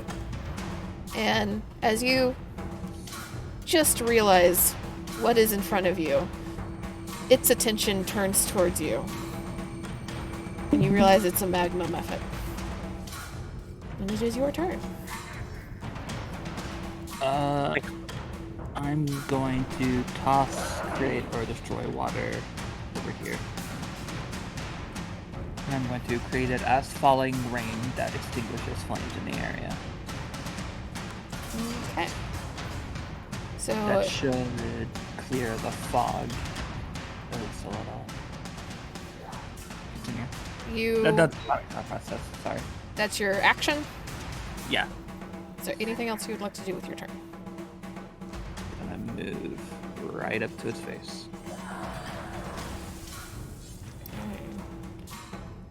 As you move closer, let me see what the distance is here real fast for you. About there. You get the vague outline of another mephit. As the rain starts to pour down on the fire, and you see the fire on the actual supplies seeming to go out, slowly but surely. That'll help with the smoke. I will need at the end of your turn, a con save. DC 10. Plus... Where's my con? Plus 6 for my con save, so... 9. And you take a level of exhaustion.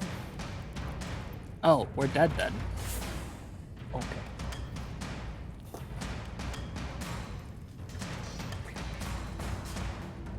Button, it is your turn. Okay. I guess Button can kind of hear combat, right? Yes. Okay. Range. Alright, well, it's a good thing that this has already happened before, so Angela will not be confused. The Button is going to bonus action Shillelagh, and then cast Summon Beast. Toad's coming back. Toad is coming back. Okay. Toad's coming back. You should have Toad. Yep, I have Toad. Okay. And let me still double check the range on this real quick. It is 90 feet. I occupied space for So, can Toad appear beside Angela at this thing? Yes. Oh, Angela! Toad has come to your rescue. You are safe now. Alright, would you like Toad to have an action? Toad would like to attack. Okay, attack. Toad attack. 16. 16. Get it, Toad. 16 will hit. Alright. Toad does 10 damage. Ooh, that's I made good. buttons. I made buttons on roll 20, so this is easier. And Toad has advantage because pack tactics. Okay. Toad. Go Toad. Go Toad. Double check this real fast. Nope. How far do they move? New stat block I've never played with before. We're in danger. They don't move very fast though. That is sad.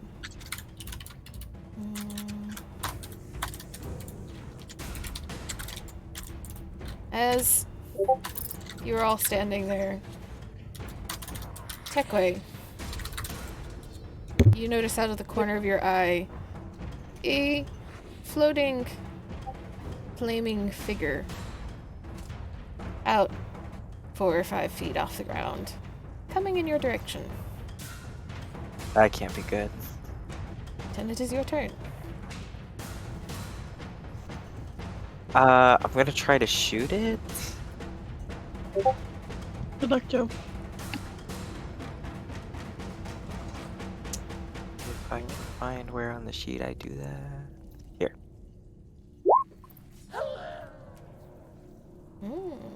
22 hits.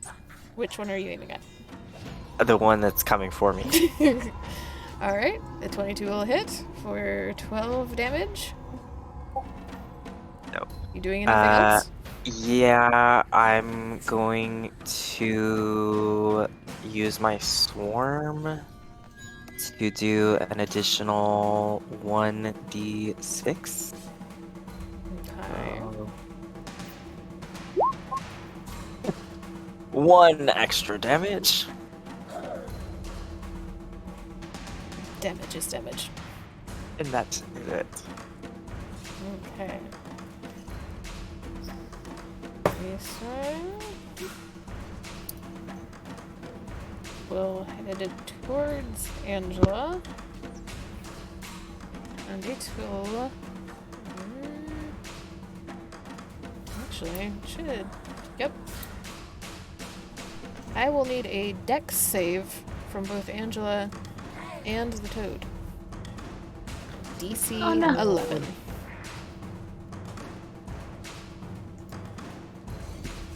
Excuse me real quick.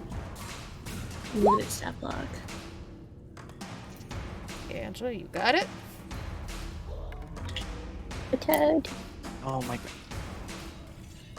You see Dex? Yes. Oof! The Toad. I got a 3!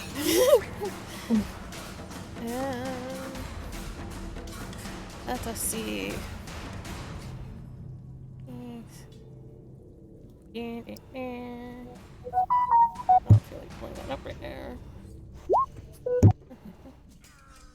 Alright. The toad will take 3 fire damage, and Angela will take 1 fire damage. Toad. I rolled a 2 and a 1 on the damage.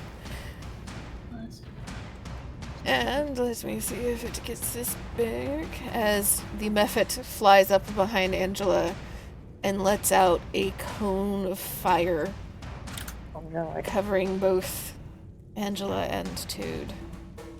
And then... Okay. Next. Right? That was 3 for Toad, right? Yes, 3 for Toad. Okay, thank you. This one, being surrounded, just got hit by Toad, so it's going to swing at Toad first. And it is going to turn around, try to make a hit. Let me pull this up because now it's getting annoying going back and forth.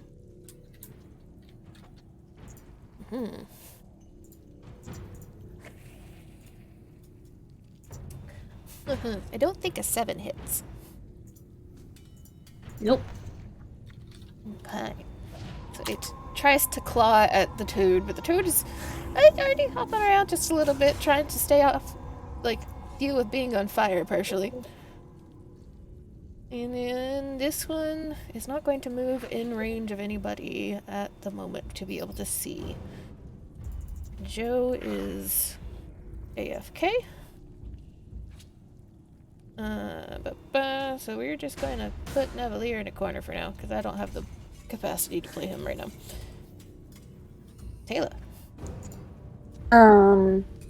She is going to see that, see wrapped fabric around, and she's going to do that too. I don't know if that takes a bonus action or an action or whatever you... Also, I need a con save from Techway, I forgot that. You'll take a bonus action to wrap cloth around. Okay. And let me see how far I am away from the things. Lord, not that. Just... Sing with me. You'll take a level of exhaustion, Cody. Okay.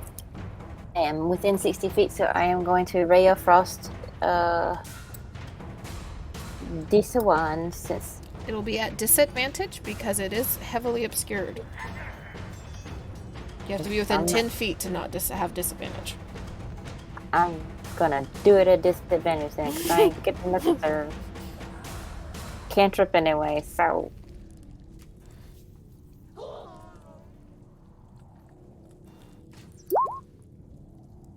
Do it again. It's probably not gonna hit anyway. Yeah, an 8 will not hit. I'm saying it ain't gonna get no better, so... Alright, and is that your turn? Yeah. Alright, make something else. I'm making to wrap his face up. Another thing. Like, Okay. do something with that. Make your con save with a +5.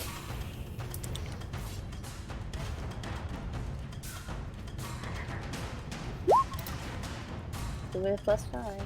That'll be an 11, which is enough. Whew. Trixie. I am trying to find the humans. So the fire's over this way, and there did hear something up here, so I'll move up towards north then. Okay. I kind of imagine she kind of wrapped her wings a little bit around to try and block out some of the smoke more. But besides that, she is going to try and find Ryback and see how far I can move.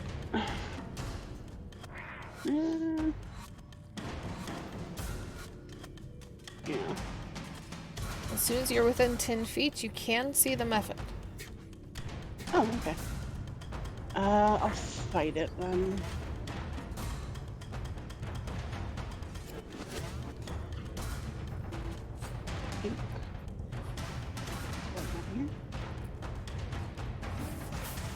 I'm amused by all these arrows I am seeing. I'm trying to make sure. You're not the only I'm one. not cheating. There's like 4 people doing arrows right now. Listen, okay, the squares aren't accurate. I have never seen that many panicked arrows at the same time. Do I see Ryback or anything here?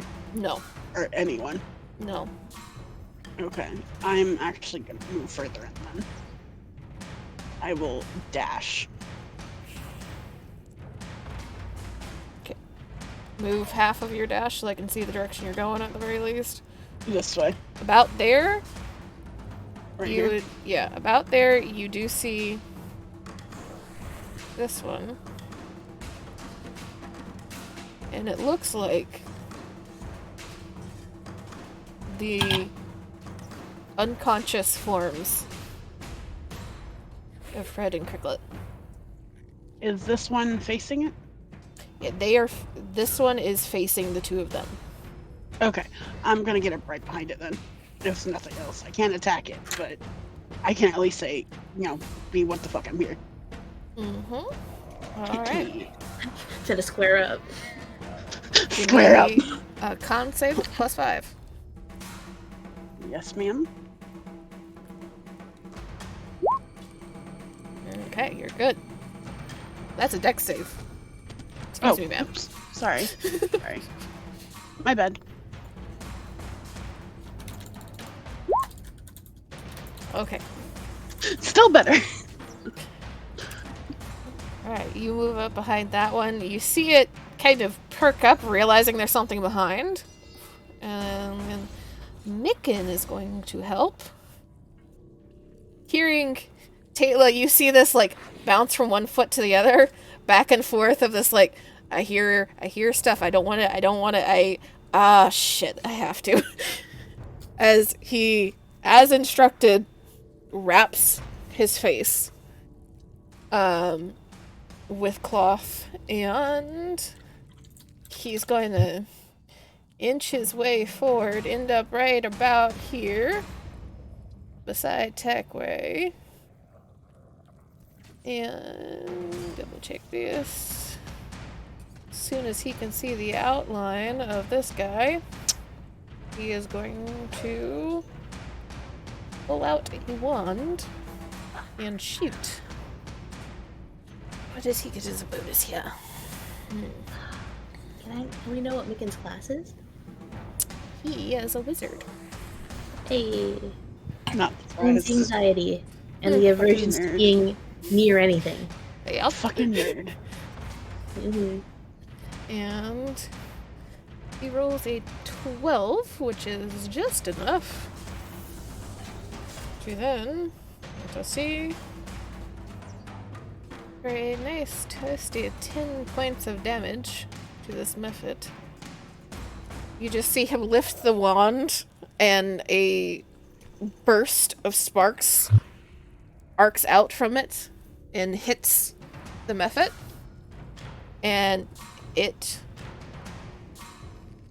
collapses in a puff of smoke and ash. Angela, it is your turn.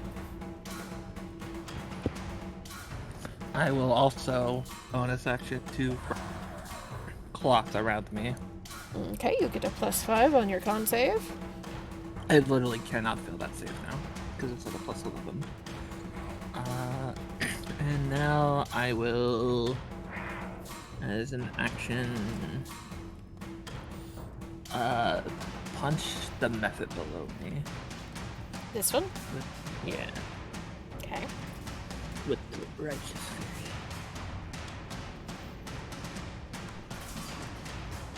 fury. +5 to hit, 19. That'll hit.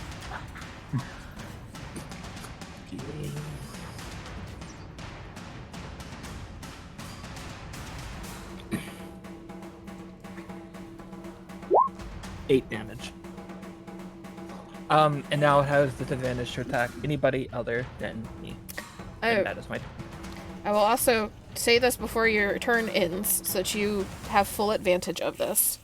Because I forgot that this was a feature of the methods, and it's my bad. I apologize. As the other one died to Micken, it puffed into smoke and ash, but as soon as the ash hit the ground, a burst of lava just puffed out of it, spreading in the area around it. Okay. Piper tactics, I understand. And all of you would have seen at least the bright of a flame adding somewhere and a very hot sizzling sound as the lava hit the stone below. These things do explode upon death. Uh-oh. So, Did I that's... just kill one? No, you did not just kill one, but so that you are aware of the fun, the extra little bit that comes with methods. Okay. So you have covered your face, you have hit it. Make me a con save real fast. I literally cannot fail it. I have a plus 11. Okay. Button, it is your turn.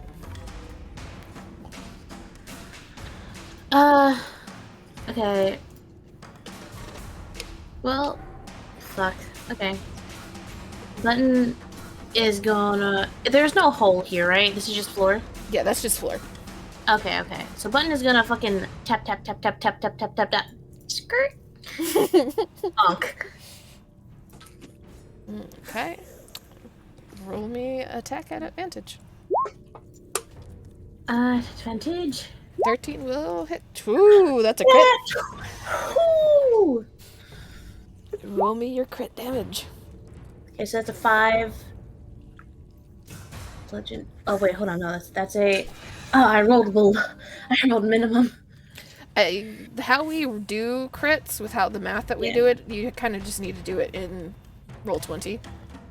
Yeah. So,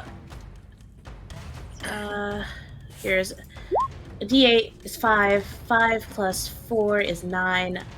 Plus another 8 is 17. Okay. 17 And bludgeoning damage. this thing right here, you hit it, and it just caves in under the righteous fury of the shillelagh stick. And you see this little trail of smoke before the ashes land on the ground.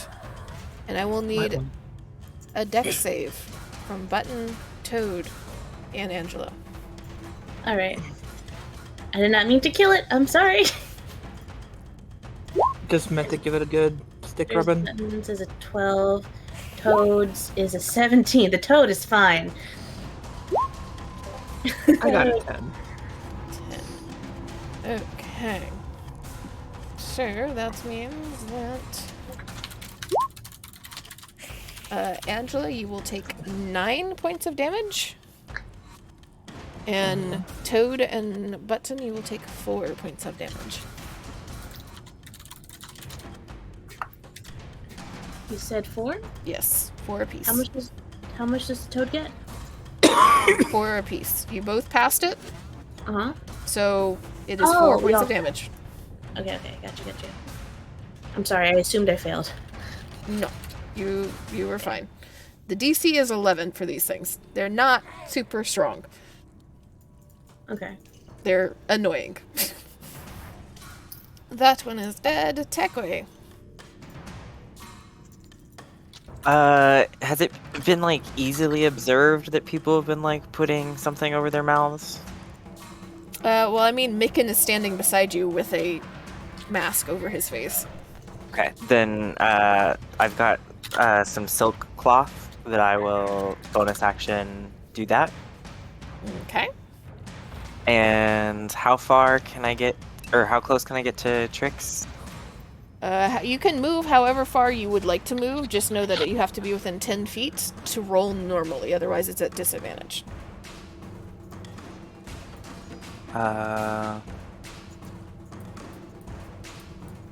get to here? You should be able to, yes. Okay. Is that within 10 feet? You can use a ruler. Well, but I don't know if is it to scale? Yes. Oh, okay, okay. The squares are lying to you. Okay, that's what I was thinking. Okay, I will... I think I can get within... Yeah, I can... Ah, no, I can't get back, hang on. Okay, more like right there, and I'll try to shoot it. Okay. Roll to attack.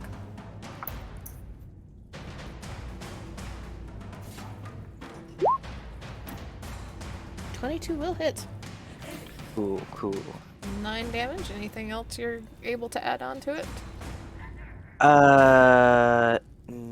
No, but can I try to push it 15 feet horizontally?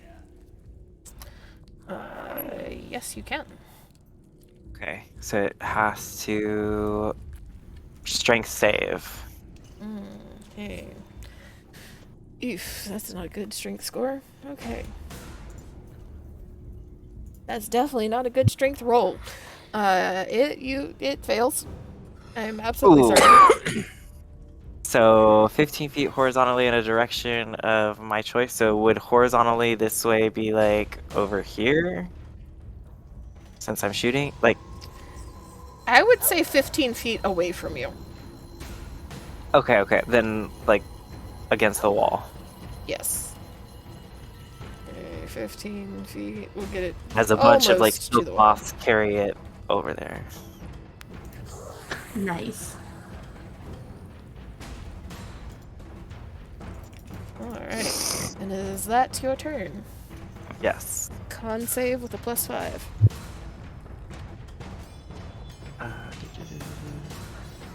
Don't fail me now.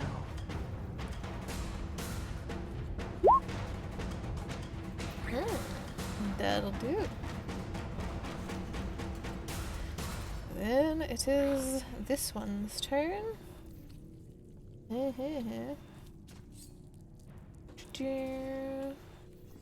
It's going to attack Angela because it's closest. The 16 hit. No. Okay. Can I do this?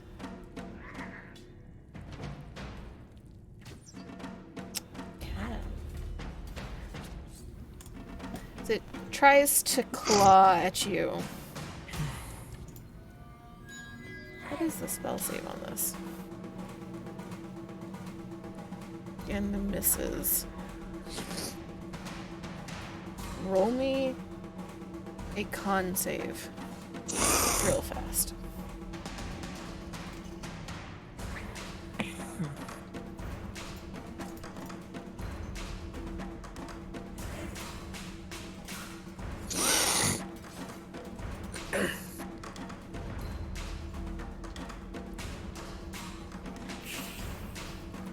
Are you rolling, Piper? Oh, did you say a con save? Yes. Okay. +6 is 11. 11. And that just meets it. Damn it. Okay. Claws at you, and you see this magic try to reach out from it and wrap around the metal that you are wearing, but you're able to just kind of shrug off the magic, stepping out of it, and you just hear this little grinding stone on stone growl, but it can do nothing else at the moment. That one is dead. This one's alive. It's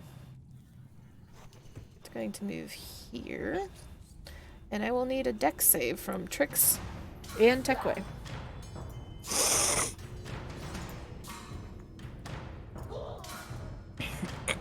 This is at disadvantage. Sad. Well, okay. Yeah. Haha! 2 nat ones on the damage. So, you take 2 points of fire damage, Tekwe, and Trix, you take 1 point of fire damage as it lets out a cone of fire in your direction. Let me see, I need to do this again. I've been around the lamp enough. I know fire is bad. Neither one of them get it back. Joe is still AFK. Taylor. Nivelier gives words of encouragement.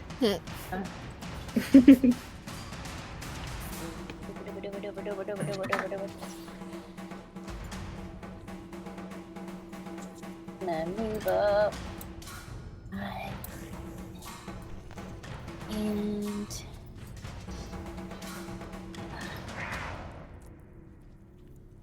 not probably gonna hit because I'm gonna be throwing it at disadvantage. Not. A 10 that will would not hit. hit. Okay, so I don't even need to roll again. You. I will need a con save. Oops. Con save with a +5 from. Who's gone? Taylor. Okay. Trix, your turn. Alrighty. Gonna move here. Right here. And I'm gonna do...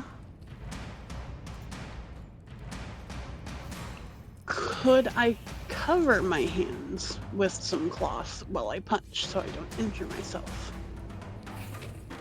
Sure. Cool. And would that be an action? Or free? What? It is free action. Okay. Besides that, I will attack.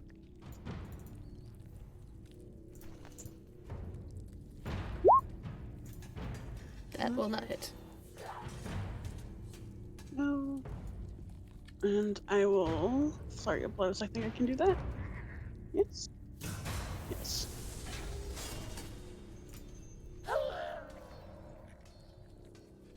Oh, actually, no. I can do something else. Let me read this real quick.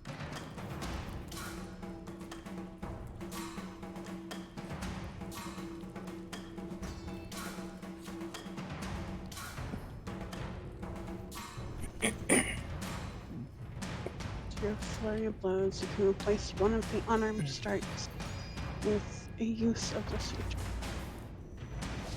Okay, I will use flurry of blows and make the unarmed strike a healing punch. Move over here. And do that. Wake up! Yeah. Flap slap. Okay. And just click that. Hey! Damn. So you are healing Cricklet then? Yes. Okay. To explain to me how your punches heal. She's hitting pressure points that trigger the adrenaline in the system. Good answer, good answer. As you hit a couple of pressure points on Cricklet, you see his antenna kind of twitch, and then twitch again, and his head slowly lifts slightly, very much out of it, but awake. Is that your turn? Yes. Con save, +5.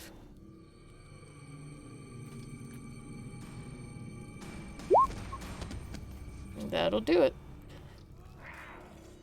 Micken's turn.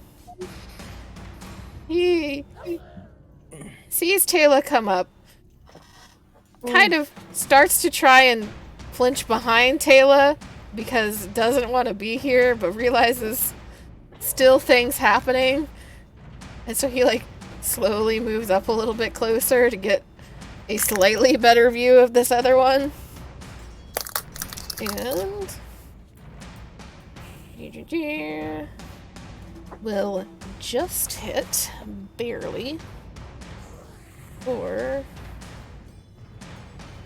minimum damage. So you see another arc of sparks jump from his wand over towards the one in front of Trixie and hit, but doesn't seem like it did a lot. Angela, your turn. Angela is going to move in this direction. You will take an attack of opportunity. It can try.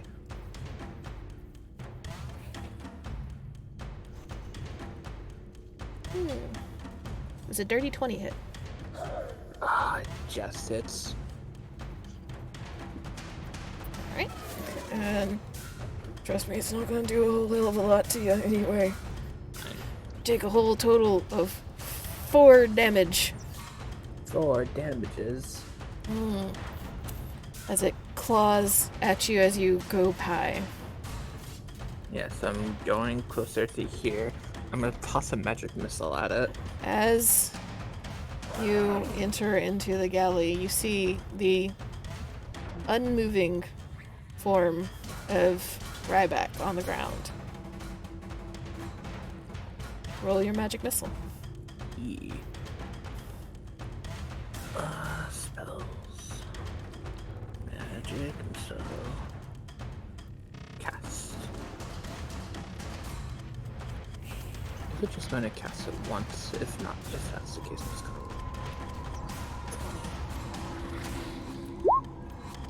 Okay, the first one's a 4, and Yeah. fuck that, I'm gonna roll a d4. What? That's Oh, is it gonna dead? kill it, yeah. Okay. Are there any others in my vicinity that I can shoot the remaining 2 bolts at? I guess I can shoot. Yeah, you can one. try the one that's in front of Trixie. Yeah, I'll shoot the other 2 at him. For 5 and 4 for 9. Okay.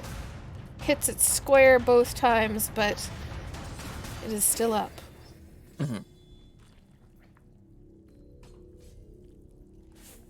Anything else you'd like to do with your turn? I'm gonna move closer to Ryback. And as a bonus action, I'm going to use my Guardian feature of armor to give me 10 HP. And that's my turn. Okay. Button.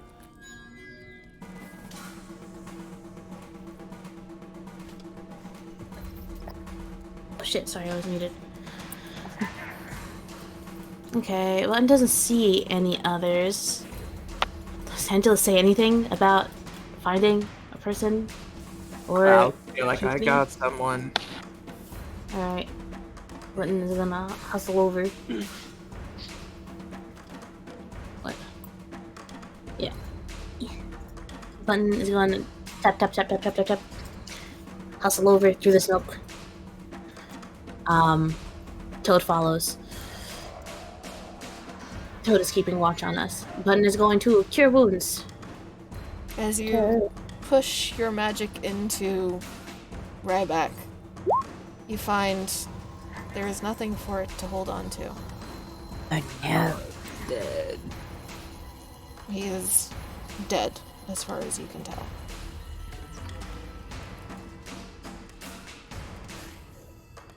Oh no. We don't have time to mourn him. Go look for the others. I'm just saying we have an action and a bonus action, Angela.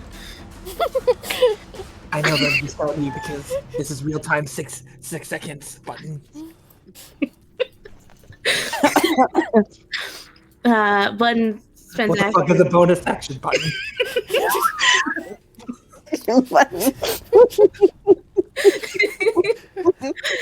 Literally, Button thinks of everything that they do as like actions and bonus actions. Like this is canon in Button's Button head. just goes through her life with the old school Final Fantasy turn-based menu. Yeah. Move, attack. Yep. There's only so many things programmed in Button's head. It's like I still have a bonus action.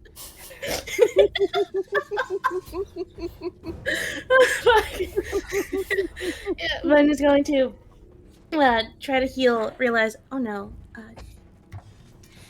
he didn't make it. Need to find the others. Is that your turn? That's Button's turn. Okay. Techway.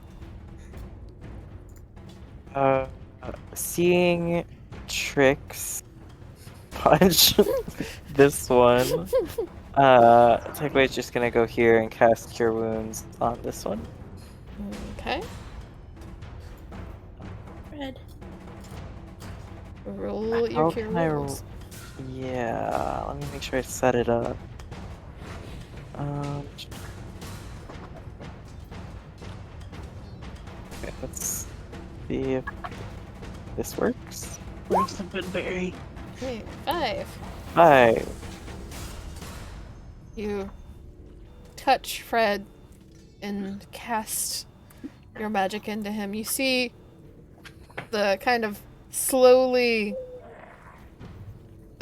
almost a melting blob that is Fred slowly starts to form back up into a vaguely human shape. And Fred, you hear just a slightly pained groan. I will need. That is the end of your turn. Yes. A con save with a +5. At disadvantage.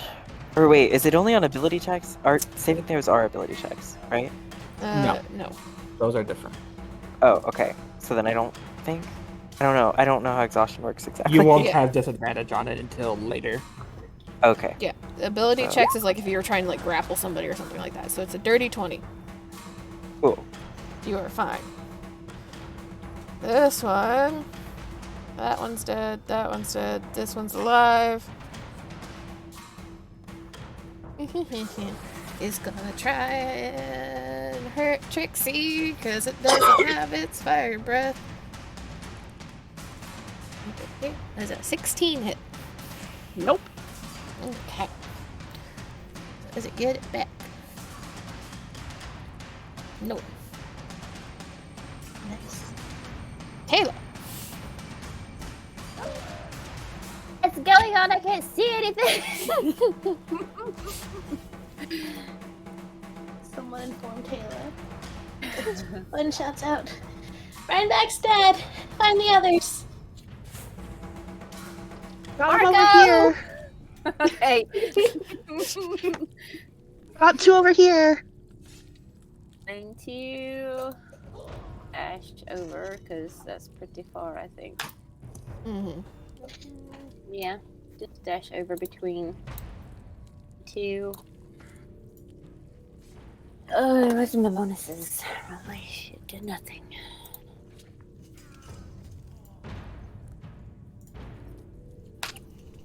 I mean, well, yeah, what do they? Who looks the worst out of the 2? Because I will do the healing hands on whoever is the worst. Fred looks a little bit worse off than Cricklet. Bam, bam, where is it? 2d4 hit points. Go, go, gadget. Roll high, please. Yeah, good job. It's supposed job, to be Taylor. 2d4, isn't it? I know. Well, I don't You know only why rolled it's a really- 1. Why is it? It's not. I hit the 2d4 button. Let's just roll a d4 on here. Because whatever reason. There you go. Okay, perfectly balanced, as all things should be. Any bonuses to that? Or is it just straight 2d4?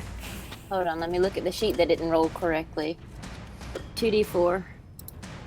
That's it. That is me. Right. Trixie? I'm gonna punch. Okay, punch. Yeah. Roll.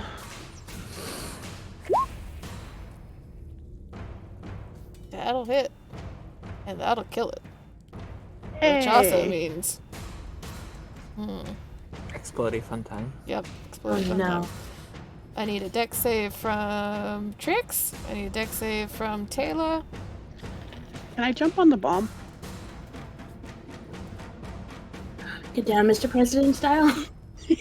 Try to Yeah. cover the magma before it explodes out. Yep. You will take full damage. That's fine. Okay.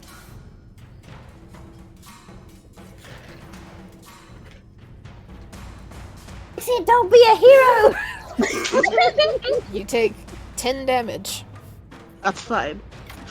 as you God. dive over the remains of this mephit before it fully hits the ground, and you just feel this eruption of fire across your front as it dies. And Trixie, stop, drops, and rolls. Because it hurts. Fuck. You guys okay? Are you doing? Why did you do that? Because we have injured over here. I'm also over here. I can heal. You don't have to hurt yourself. Hey, it's fine. It'll look cool. Cool Are scars. all the threats done? as far as you can see, there's no more mephits. As the fires are dying out, the smoke is slowly beginning to clear. You see that the galley area is very damaged. And Angela and Button, as you two stand beside Ryback, you see that he is covered in burns and scorch marks, very clearly having put up a fight.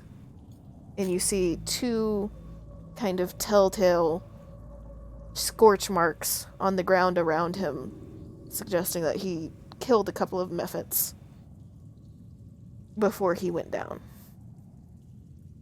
However, as you roll him onto his back so that you can see him fully, which is admittedly a little bit of a challenge because he's a big boy,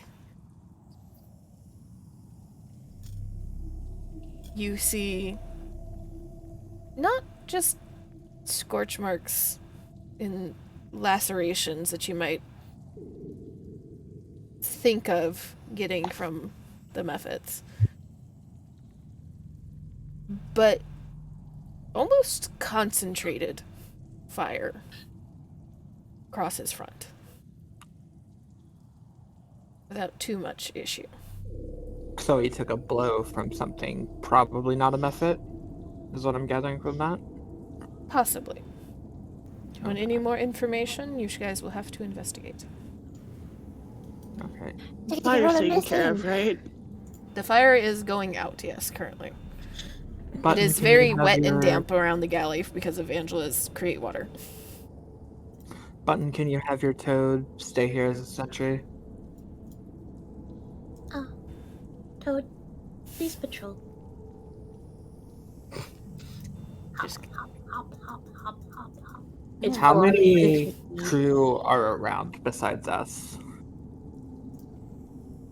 crew, you said? Yeah, crew. What you see on the map is the crew that you have. This is literally everybody, including the NPCs. Yes. Yes. We cannot run the ship. Well, first things first. Who I know, Trixie needs some healing now after. No. She'll tell you guys to go get them to the medical bay if we have one on the ship. It would be the medical You supplies want somewhere in the me- burnt crates. Right. Indeed. Okay. Captain D, would you like me to check Ryback to see if I can glean any extra information? I am decent at medicine. I'll begin an investigation as well, so you can assist me. I can help with that too. Salvage. I need you guys to salvage what you can, make makeshift medical beds, get these two treated.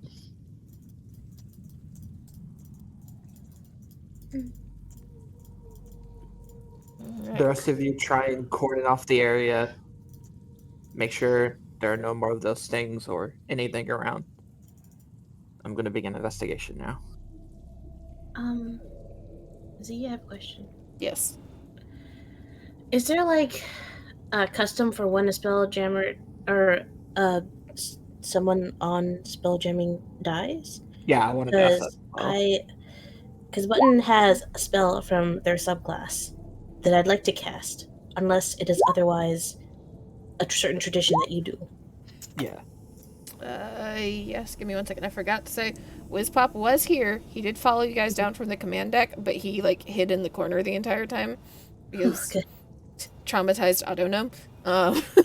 Yes. So, I was double checking all the NPCs. That's the only other NPC. Yeah, thank you. I didn't see So, burial, yes. It depends. Different spacefaring cultures do have different ways of handling the dead. Generally, the two most common that you'd have, sometimes, much like a sea burial, Viking funeral. yeah, kind of a Viking funeral will be sent out away from the ship and kind of disposed of in some form or fashion. Whether that be like lighting it on fire, covering it in ice, something like that.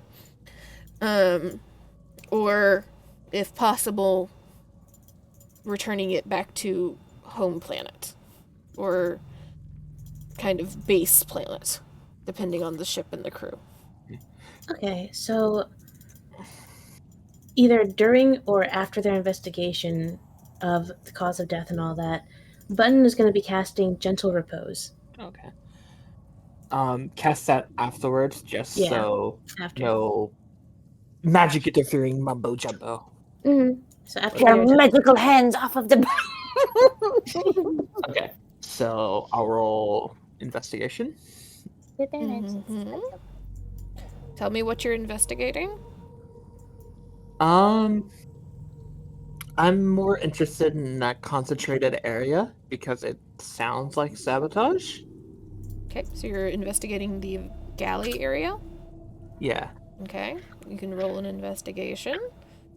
Is anybody else doing something at the same time?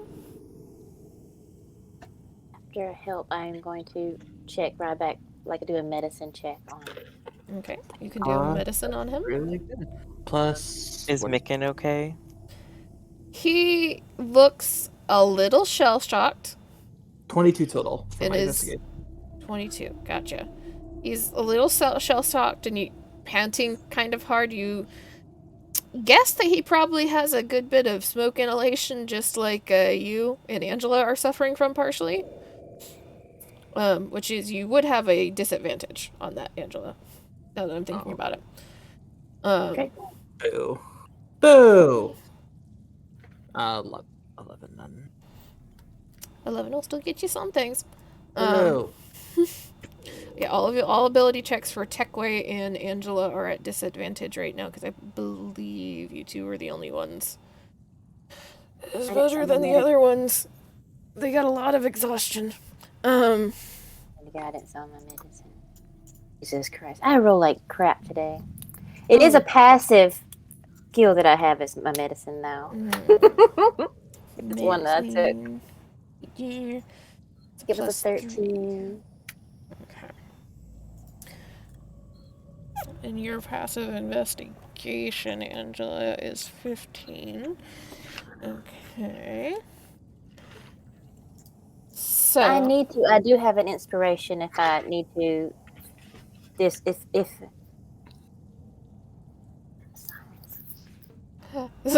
I cannot tell you if and when No. you should use an inspiration. That is an up to you thing. I know. I'm like, should I do it? I don't know. My luck has been so bad. Let me get into the description and you can decide. Okay. So first, Angela, as you're kind of looking around, you of course see the damage that you can kind of surmise as Ryback putting up a fight against a couple of Mephits.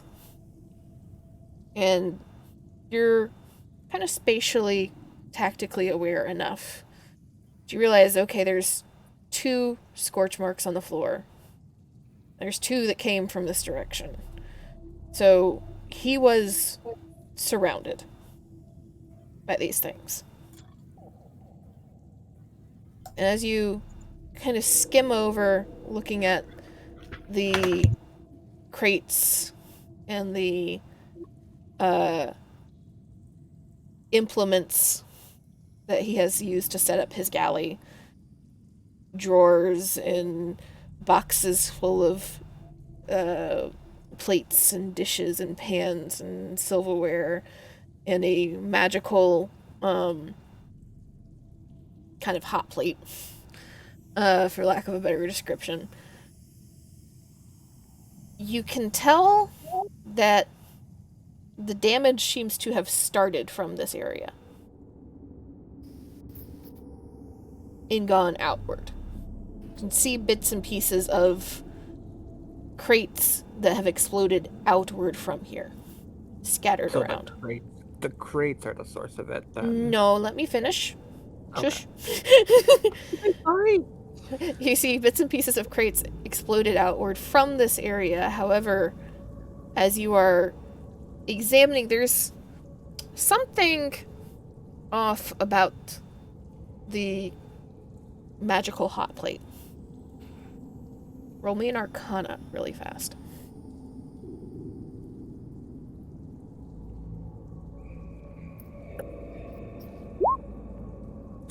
$14.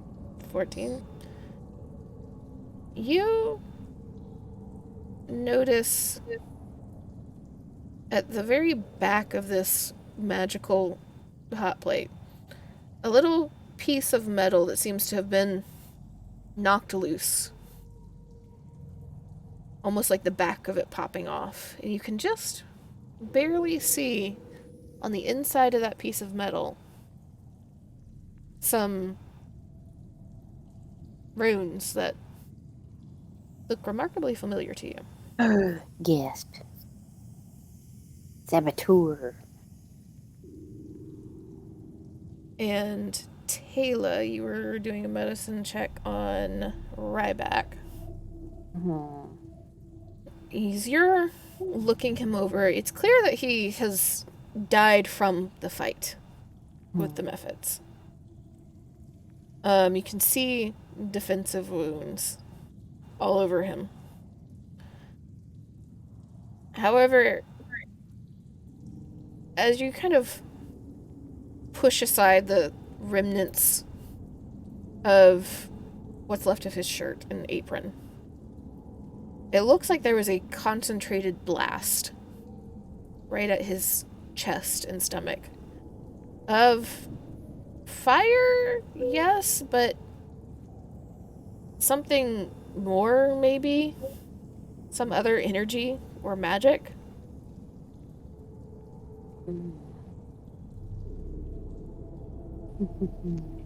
Nicken, no, please.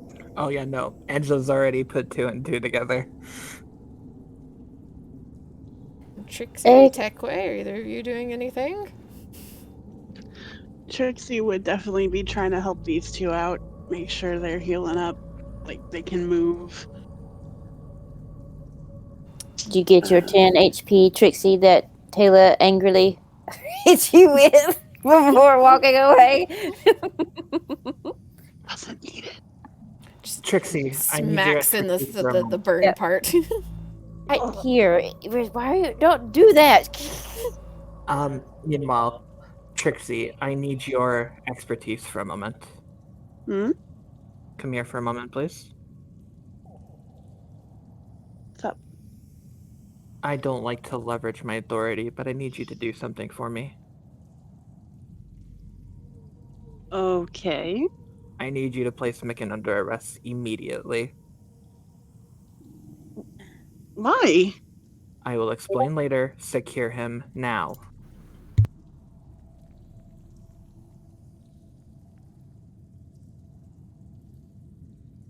Trix looks at Taylor and Button, because I assume they hear it too, right? Yeah. Assume Button is off patrolling and looking at things. Okay, so Because Trix I looks missed at what's Taylor. happening. Trix looks at Taylor with a.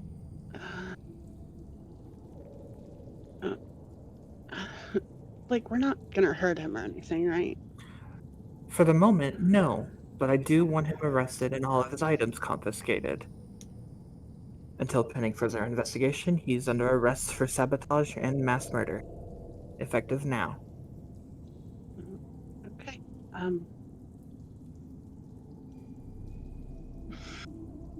Trix kind of puts one of her arms behind her head, like, oh god, this is gonna be awkward. Yes, on you before you leave. Thanks. I'm coming. I'll come with you because I need to announce the charges. So, but you just see Trixie in Bless the on Yeah, both of you, Yeah. because I can bless more than one. Trix looks at Button like with a oh no look as she passes. And steps over to Micken and kind of steps to his side, so he's a little surrounded. Hey, Micken, I'm really sorry. Like, I don't really want to do this, but, you know, safety and all. I'm sure it's just a misunderstanding. What? What? What? Micken, whatever his last name, you are hereby under arrest under suspicion of mass murder and sabotage. Will you resist? What? If you're innocent, there's absolutely nothing to worry about. Yeah, I'm sure it's just a misunderstanding. Your weapons and medical items will be forfeit to be returned upon your proven innocence. Again, will you resist? He is like, when you came over, was half bent over, just kind of breathing really hard. And just so much confusion. If we're wrong, the captain will probably apologize. If I am not, I will apologize. But for now, I need you safe and secure. I didn't do it. You think I did this? I believe that right now the evidence is strongly pointed to you. Take him for now. And Dedra just turns and begins to return to the scene of the crime.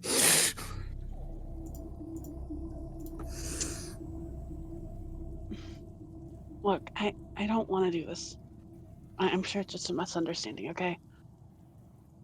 It's not like we're gonna rough you up or anything. Please That'd be don't. like weird.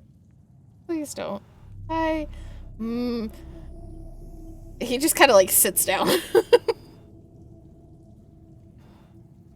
I think the captain is just concerned that you were the only one leaving from here after all of this kind of happened. And Ryback no longer with us. They're the only two others we have to ask are the ones that were also incapacitated in sorts.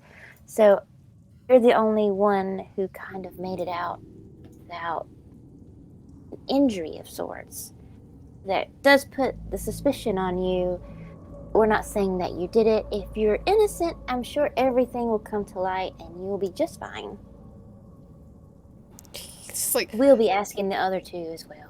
huge owl eyes this entire time, just blinks and looks down to his scorched self and looks back up. It's true. Here, let me like help with that. Just try to like dust off the dirt and like maybe give him a heal. Just healing word. Hopefully that will help you feel better. Do you know what happened down here? I was coming to the command deck to relieve Button, and there was just an explosion. There's a boom. Do you see anything? Fire. Lots of fire. And then noise that I I You didn't know, like that noise. then this is not an arrest, more so as to keep you safe, because if something did set all these fires, it's probably still down here. As you say that, he kind of moves towards his feet and like the panicked, oh god, like expecting something to jump out. I mean, if Sure. that noise that you heard, and we heard some kind of weird rock on rock kind of noise, so, and that was not you because you were behind me, and then you weren't behind me, but you were here.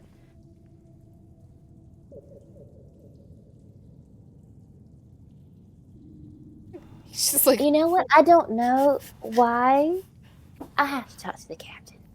I'm sure you'll be just fine. These two are like super awesome, and they won't hurt a hair on your head.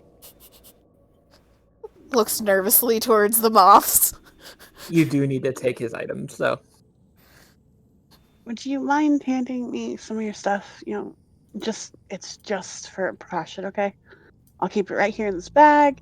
You can have it all back when it's all sorted out. He just kind of looks at you and then looks towards the wand in his hand.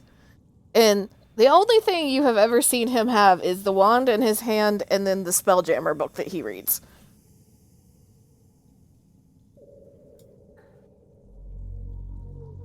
I don't. Sorry. This is like the only thing I have, though. You have my word as captain that it will be returned to you should your innocence.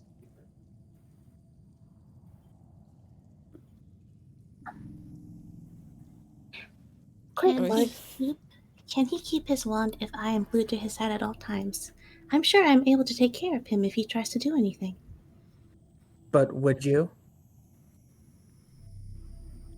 I would not like to, but if it is true that he caused this, the life of the crew is more important, and I would subdue him. Very well. I will trust you, Button. Thank you. As you approach, he is just like holding this wand to his chest like it's a precious child. And it is his like last lifeline. Yep. And now he's surrounded and he's like shrinking more into himself. Micken, have we ever hurt you? Like, really? All the time we've known each other. You've never put me under arrest before either. It's not arrest. It's protective custody. I don't. What she said. Let us get to business now, shall we? Anybody Captain. not taking care of him, come here. I do want to speak with you, Captain, because I understand suspicion, but he was in that room trapped asleep with the other crew on that ship as well, so back at the academy. Indeed, and he was also in a room with this. And she pulls out the ruins from the exploding cooker. You know, I'm not saying I hate to speak ill of the dead, but who's to say? She looks over at Ryback that, might have just done a whoopsie and did it wrong. I don't think these particular ruins are needed for a magical hot pot. And besides, You have Tinker's tools, correct? I do have Tinker's tools. So in order to try and get to the plate that has the runes on it, you will need to partially take apart. I will do that after I've had a long rest. Okay. Because I ain't risking breaking on because of disadvantage. Also, shouldn't we talk to the survivors? We're absolutely going to, but they're knocked out and not No, in they're awake. immediate danger. They're Oh, they're totally awake? Yeah, they're both awake. Yeah, Oh, we they're woke them awake. up during combat. Okay. I thought they were just healed. We're going to No. talk to them as well.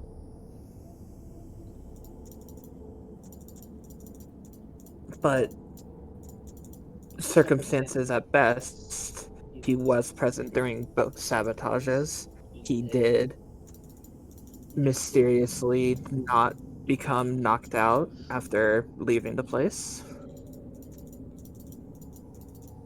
Nobody can corroborate his alibi as of yet. Therefore, he's a suspect. We Were should these other two present during the sabotage event?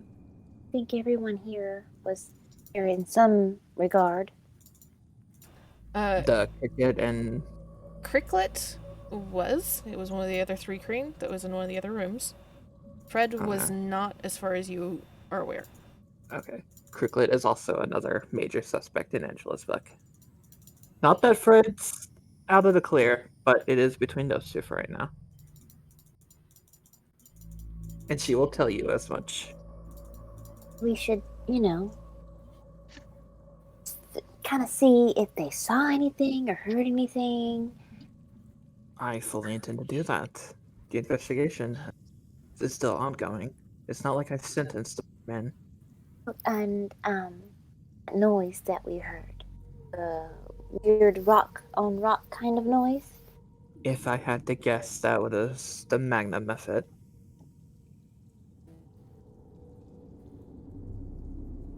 Okay.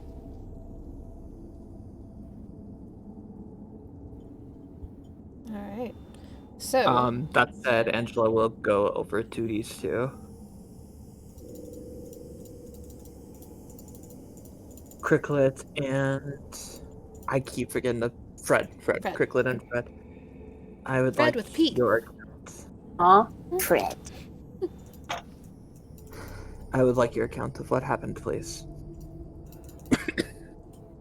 They've been kind of set up against the wall to gain their bearings, and they both are breathing very heavily, just like Micken is. And you all can surmise that all 3 of them are suffering from a pretty severe smoke inhalation. And as you approach and begin questioning them, they just kind of like look at each other for a second and look back towards you, and you hear Fred first. We were washing up. You guys ran off and didn't do the dishes. So we were cleaning. Cricklet nods. Angela makes a note of that to yell at somebody later. So, was there any sort of noise or something, or did you see anything, or was this just kind of like complete surprise? I mean, Ryback was starting to prep for dinner. Cut up a bunch of stuff. What was he doing? And Cricklet just kind of tilts his head slightly. He was starting to cook, and I don't know, we weren't looking in that direction, and there was just a big boom. And then all those things, and he like points in the direction of like the nearest scorch mark, started flying around. And there just seemed to be more of them every time you turned around. And as he like starts talking, he seems to be getting worked up. Like, and there's more of them that just kept popping up. And Fred just sighs really heavily. Yeah. They seemed to pop out of nowhere. I don't know how, but they were all popping up in front of Ryback. 17 on insight on these two. On their story. They have not told you a lie. Fred, there's a little bit of... With Fred, he knows a little bit more, but it seems like he's just not saying the obvious of, like, they're popping up because of magic. Mm-hmm. Do these two know magic? These two? Fred and Cricklet? Fred does not. Cricklet knows a little bit because he is also a ranger.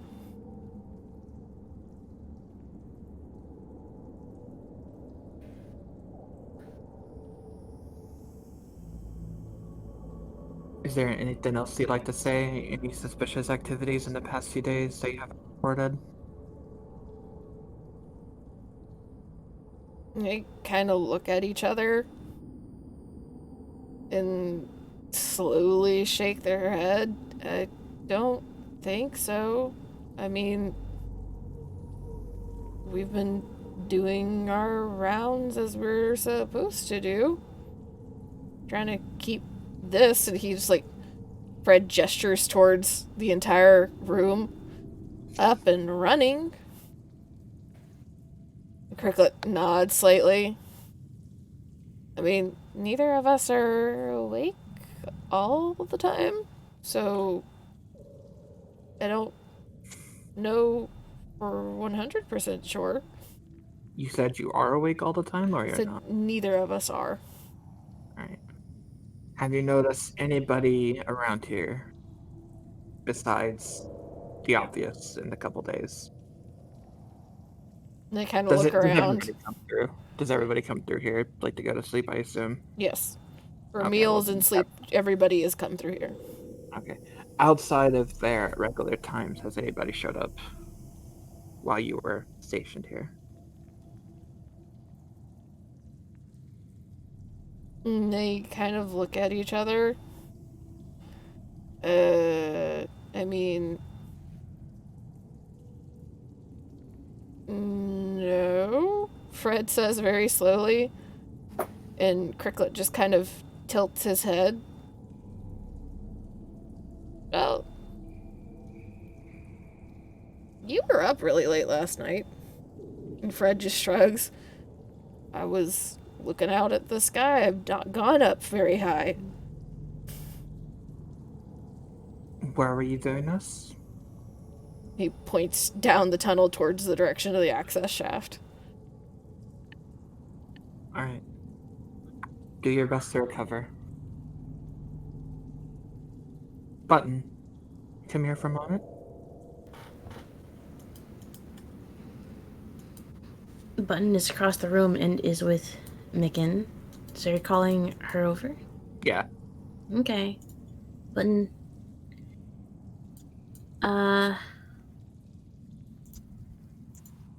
Button will go, and Button will have Toad stay with Micken. Toad takes a nap at Micken's feet. Keep in He's mind, still, I'm like, not. curled in. Keep in mind, I am not accusing you. Okay? Did you see anybody during the nights, like, get up and do stuff outside of their assigned times? As the only one who doesn't sleep, you would know. There's one more that doesn't sleep. And there's two more that don't sleep. Yeah. actually. There's Who else your, doesn't sleep? what, I the don't one know. new auto gnome. Oh, true. Not The other new There's one. technically Yeah. 4 of us that don't sleep then. Wait, all of you don't sleep? Moths and Moths Button don't don't. sleep. We I sleep only thought a it was- lot, actually. Okay. Yeah, it's So, for all of Taylor, those who Angela, don't- and Neville are the only ones that have to sleep. Okay. So everybody who doesn't sleep, let me know, please. Because I thought it was one of you, but it was No. all of you apparently. That's why I call Button, Techway, and Trixie the night crew. I understand. Okay, night crew. Did any of you see anybody getting up past their assigned hours? Z? Well, God? Yeah, Yeah, Z, well, Z? can we roll? Yeah. Yeah, all three of you can make perception rolls really fast. Oh boy, here we go. You will have advantage button because you are spell jamming for part of the time. Roll. It won't let me fucking... Did it? No, it didn't. Okay, let me... Just roll twice. Yeah. Let me... Oop. Takwe was Oh, distracted. well said. shit! Whoa! Tell me, who the fuck was it, Z? The Button secrets sees of the everything. universe unfold before button. Button's like, oh yeah, I suddenly Computer. remember. Computers. And people Someone... with Bonus headphones. action. Let me look into the data logs real quick. Bonus action. Google search. So, Trix, you would have encountered Fred up towards the hollow deck last night, as he suggested he was. Mm. Button, you would know that Fred and Micken both have been up through the nights at various points. Fred seems to wander quite often. Micken, usually when Micken is up, it is coming up to you. Occasionally, he has stopped to poke into one of the auto-gnome holes, but he usually leaves pretty quickly before heading up to you or continuing on his way back down to the galley. Cricklet has not been moving around much at night. There are times during the day that he wanders off. But it's much more infrequently compared to the other two.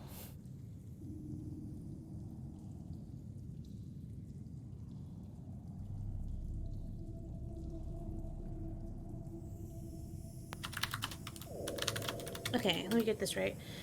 So Fred and Micken are usually up through the night, right? Mm-hmm. Fred seems to wander everywhere. Micken usually comes to Button or pokes into the auto-gnome holes before going to either the galley or Button. Mm-hmm. And Cricklet stays put through the night, but wanders during the day, but Yes. much more infrequently than the two. Yes. Okay. All right. So what was up last night? It doesn't necessarily have to be Uh, last night. This could have been a sabotage long put in place. Yeah, it could have happened before we left.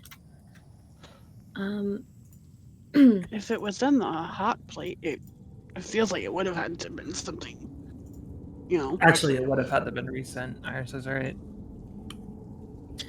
Yeah.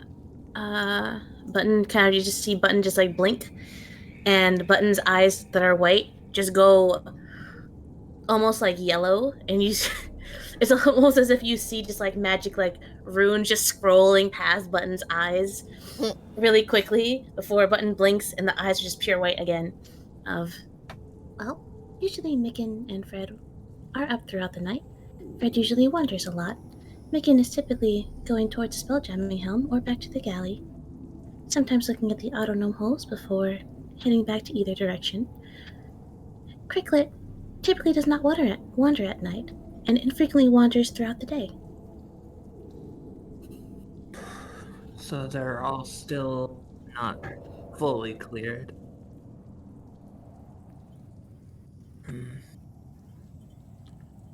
We don't... DM, do we have enough to continue our mission, or is this a abort and return home? This is the That's- chaperone is gone. That is kind of up to you. You do still have a way to contact Tarto. Oh, then yes, I will do that during the night. Where's But the new first, guy? Liz Pop is over in the corner. Yeah, okay. I was gonna say I sincerely doubt it's the auto-gnome, but I guess there is a 0.1% chance. Yeah, the Yeah, the auto auto gnome gnome- has like maybe in the past like couple of days spent maybe 20 or 30 minutes out of button sight in Yeah, total. that's about what I figured. Mhm. I love Typically. that. I wasn't even suspecting him. Yeah, I was gonna say Button. Whizpop is the lost puppy right now, so Yeah. I can assure you as DM Whizpop's not your suspect. Yeah, okay. Yeah, no, I figured. Button has adopted Whizpop. I'm going to assign each one of those with at least one or two of you. They do not leave any of your sights. Button has chosen Nicken. Still curled in on himself, clutching wand very tightly to chest.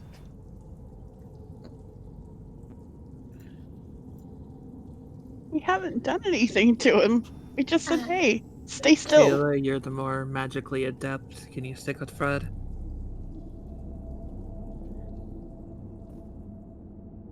I need somebody to kind of be with me. I am a healer, a lover, not a fighter, but I can, I'll hack some assist teeth when if I I'm need not. to, I guess. I will assist when I'm not helping manage the rest of the ship. So I'll float around and help as needed. Can Nevalier help me? That way, at least have somebody there. Sure.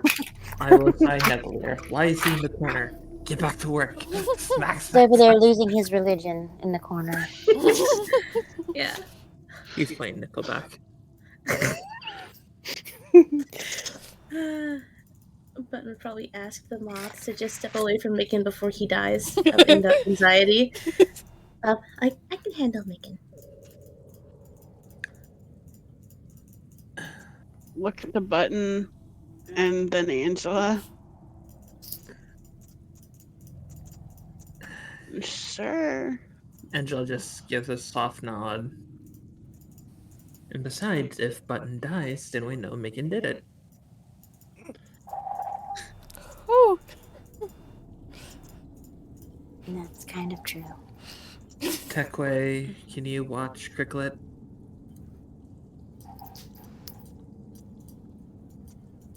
And me and Trixie will float about as needed. Alright. I am going to go consult with our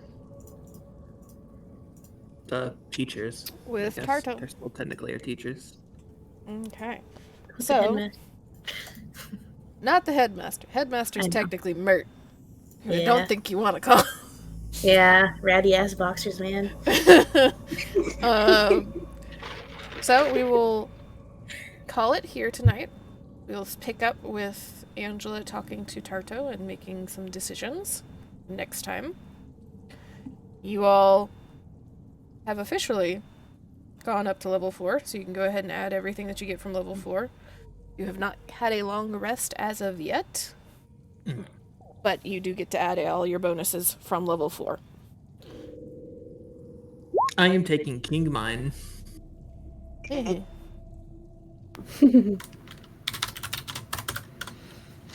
I hope it's not Micken.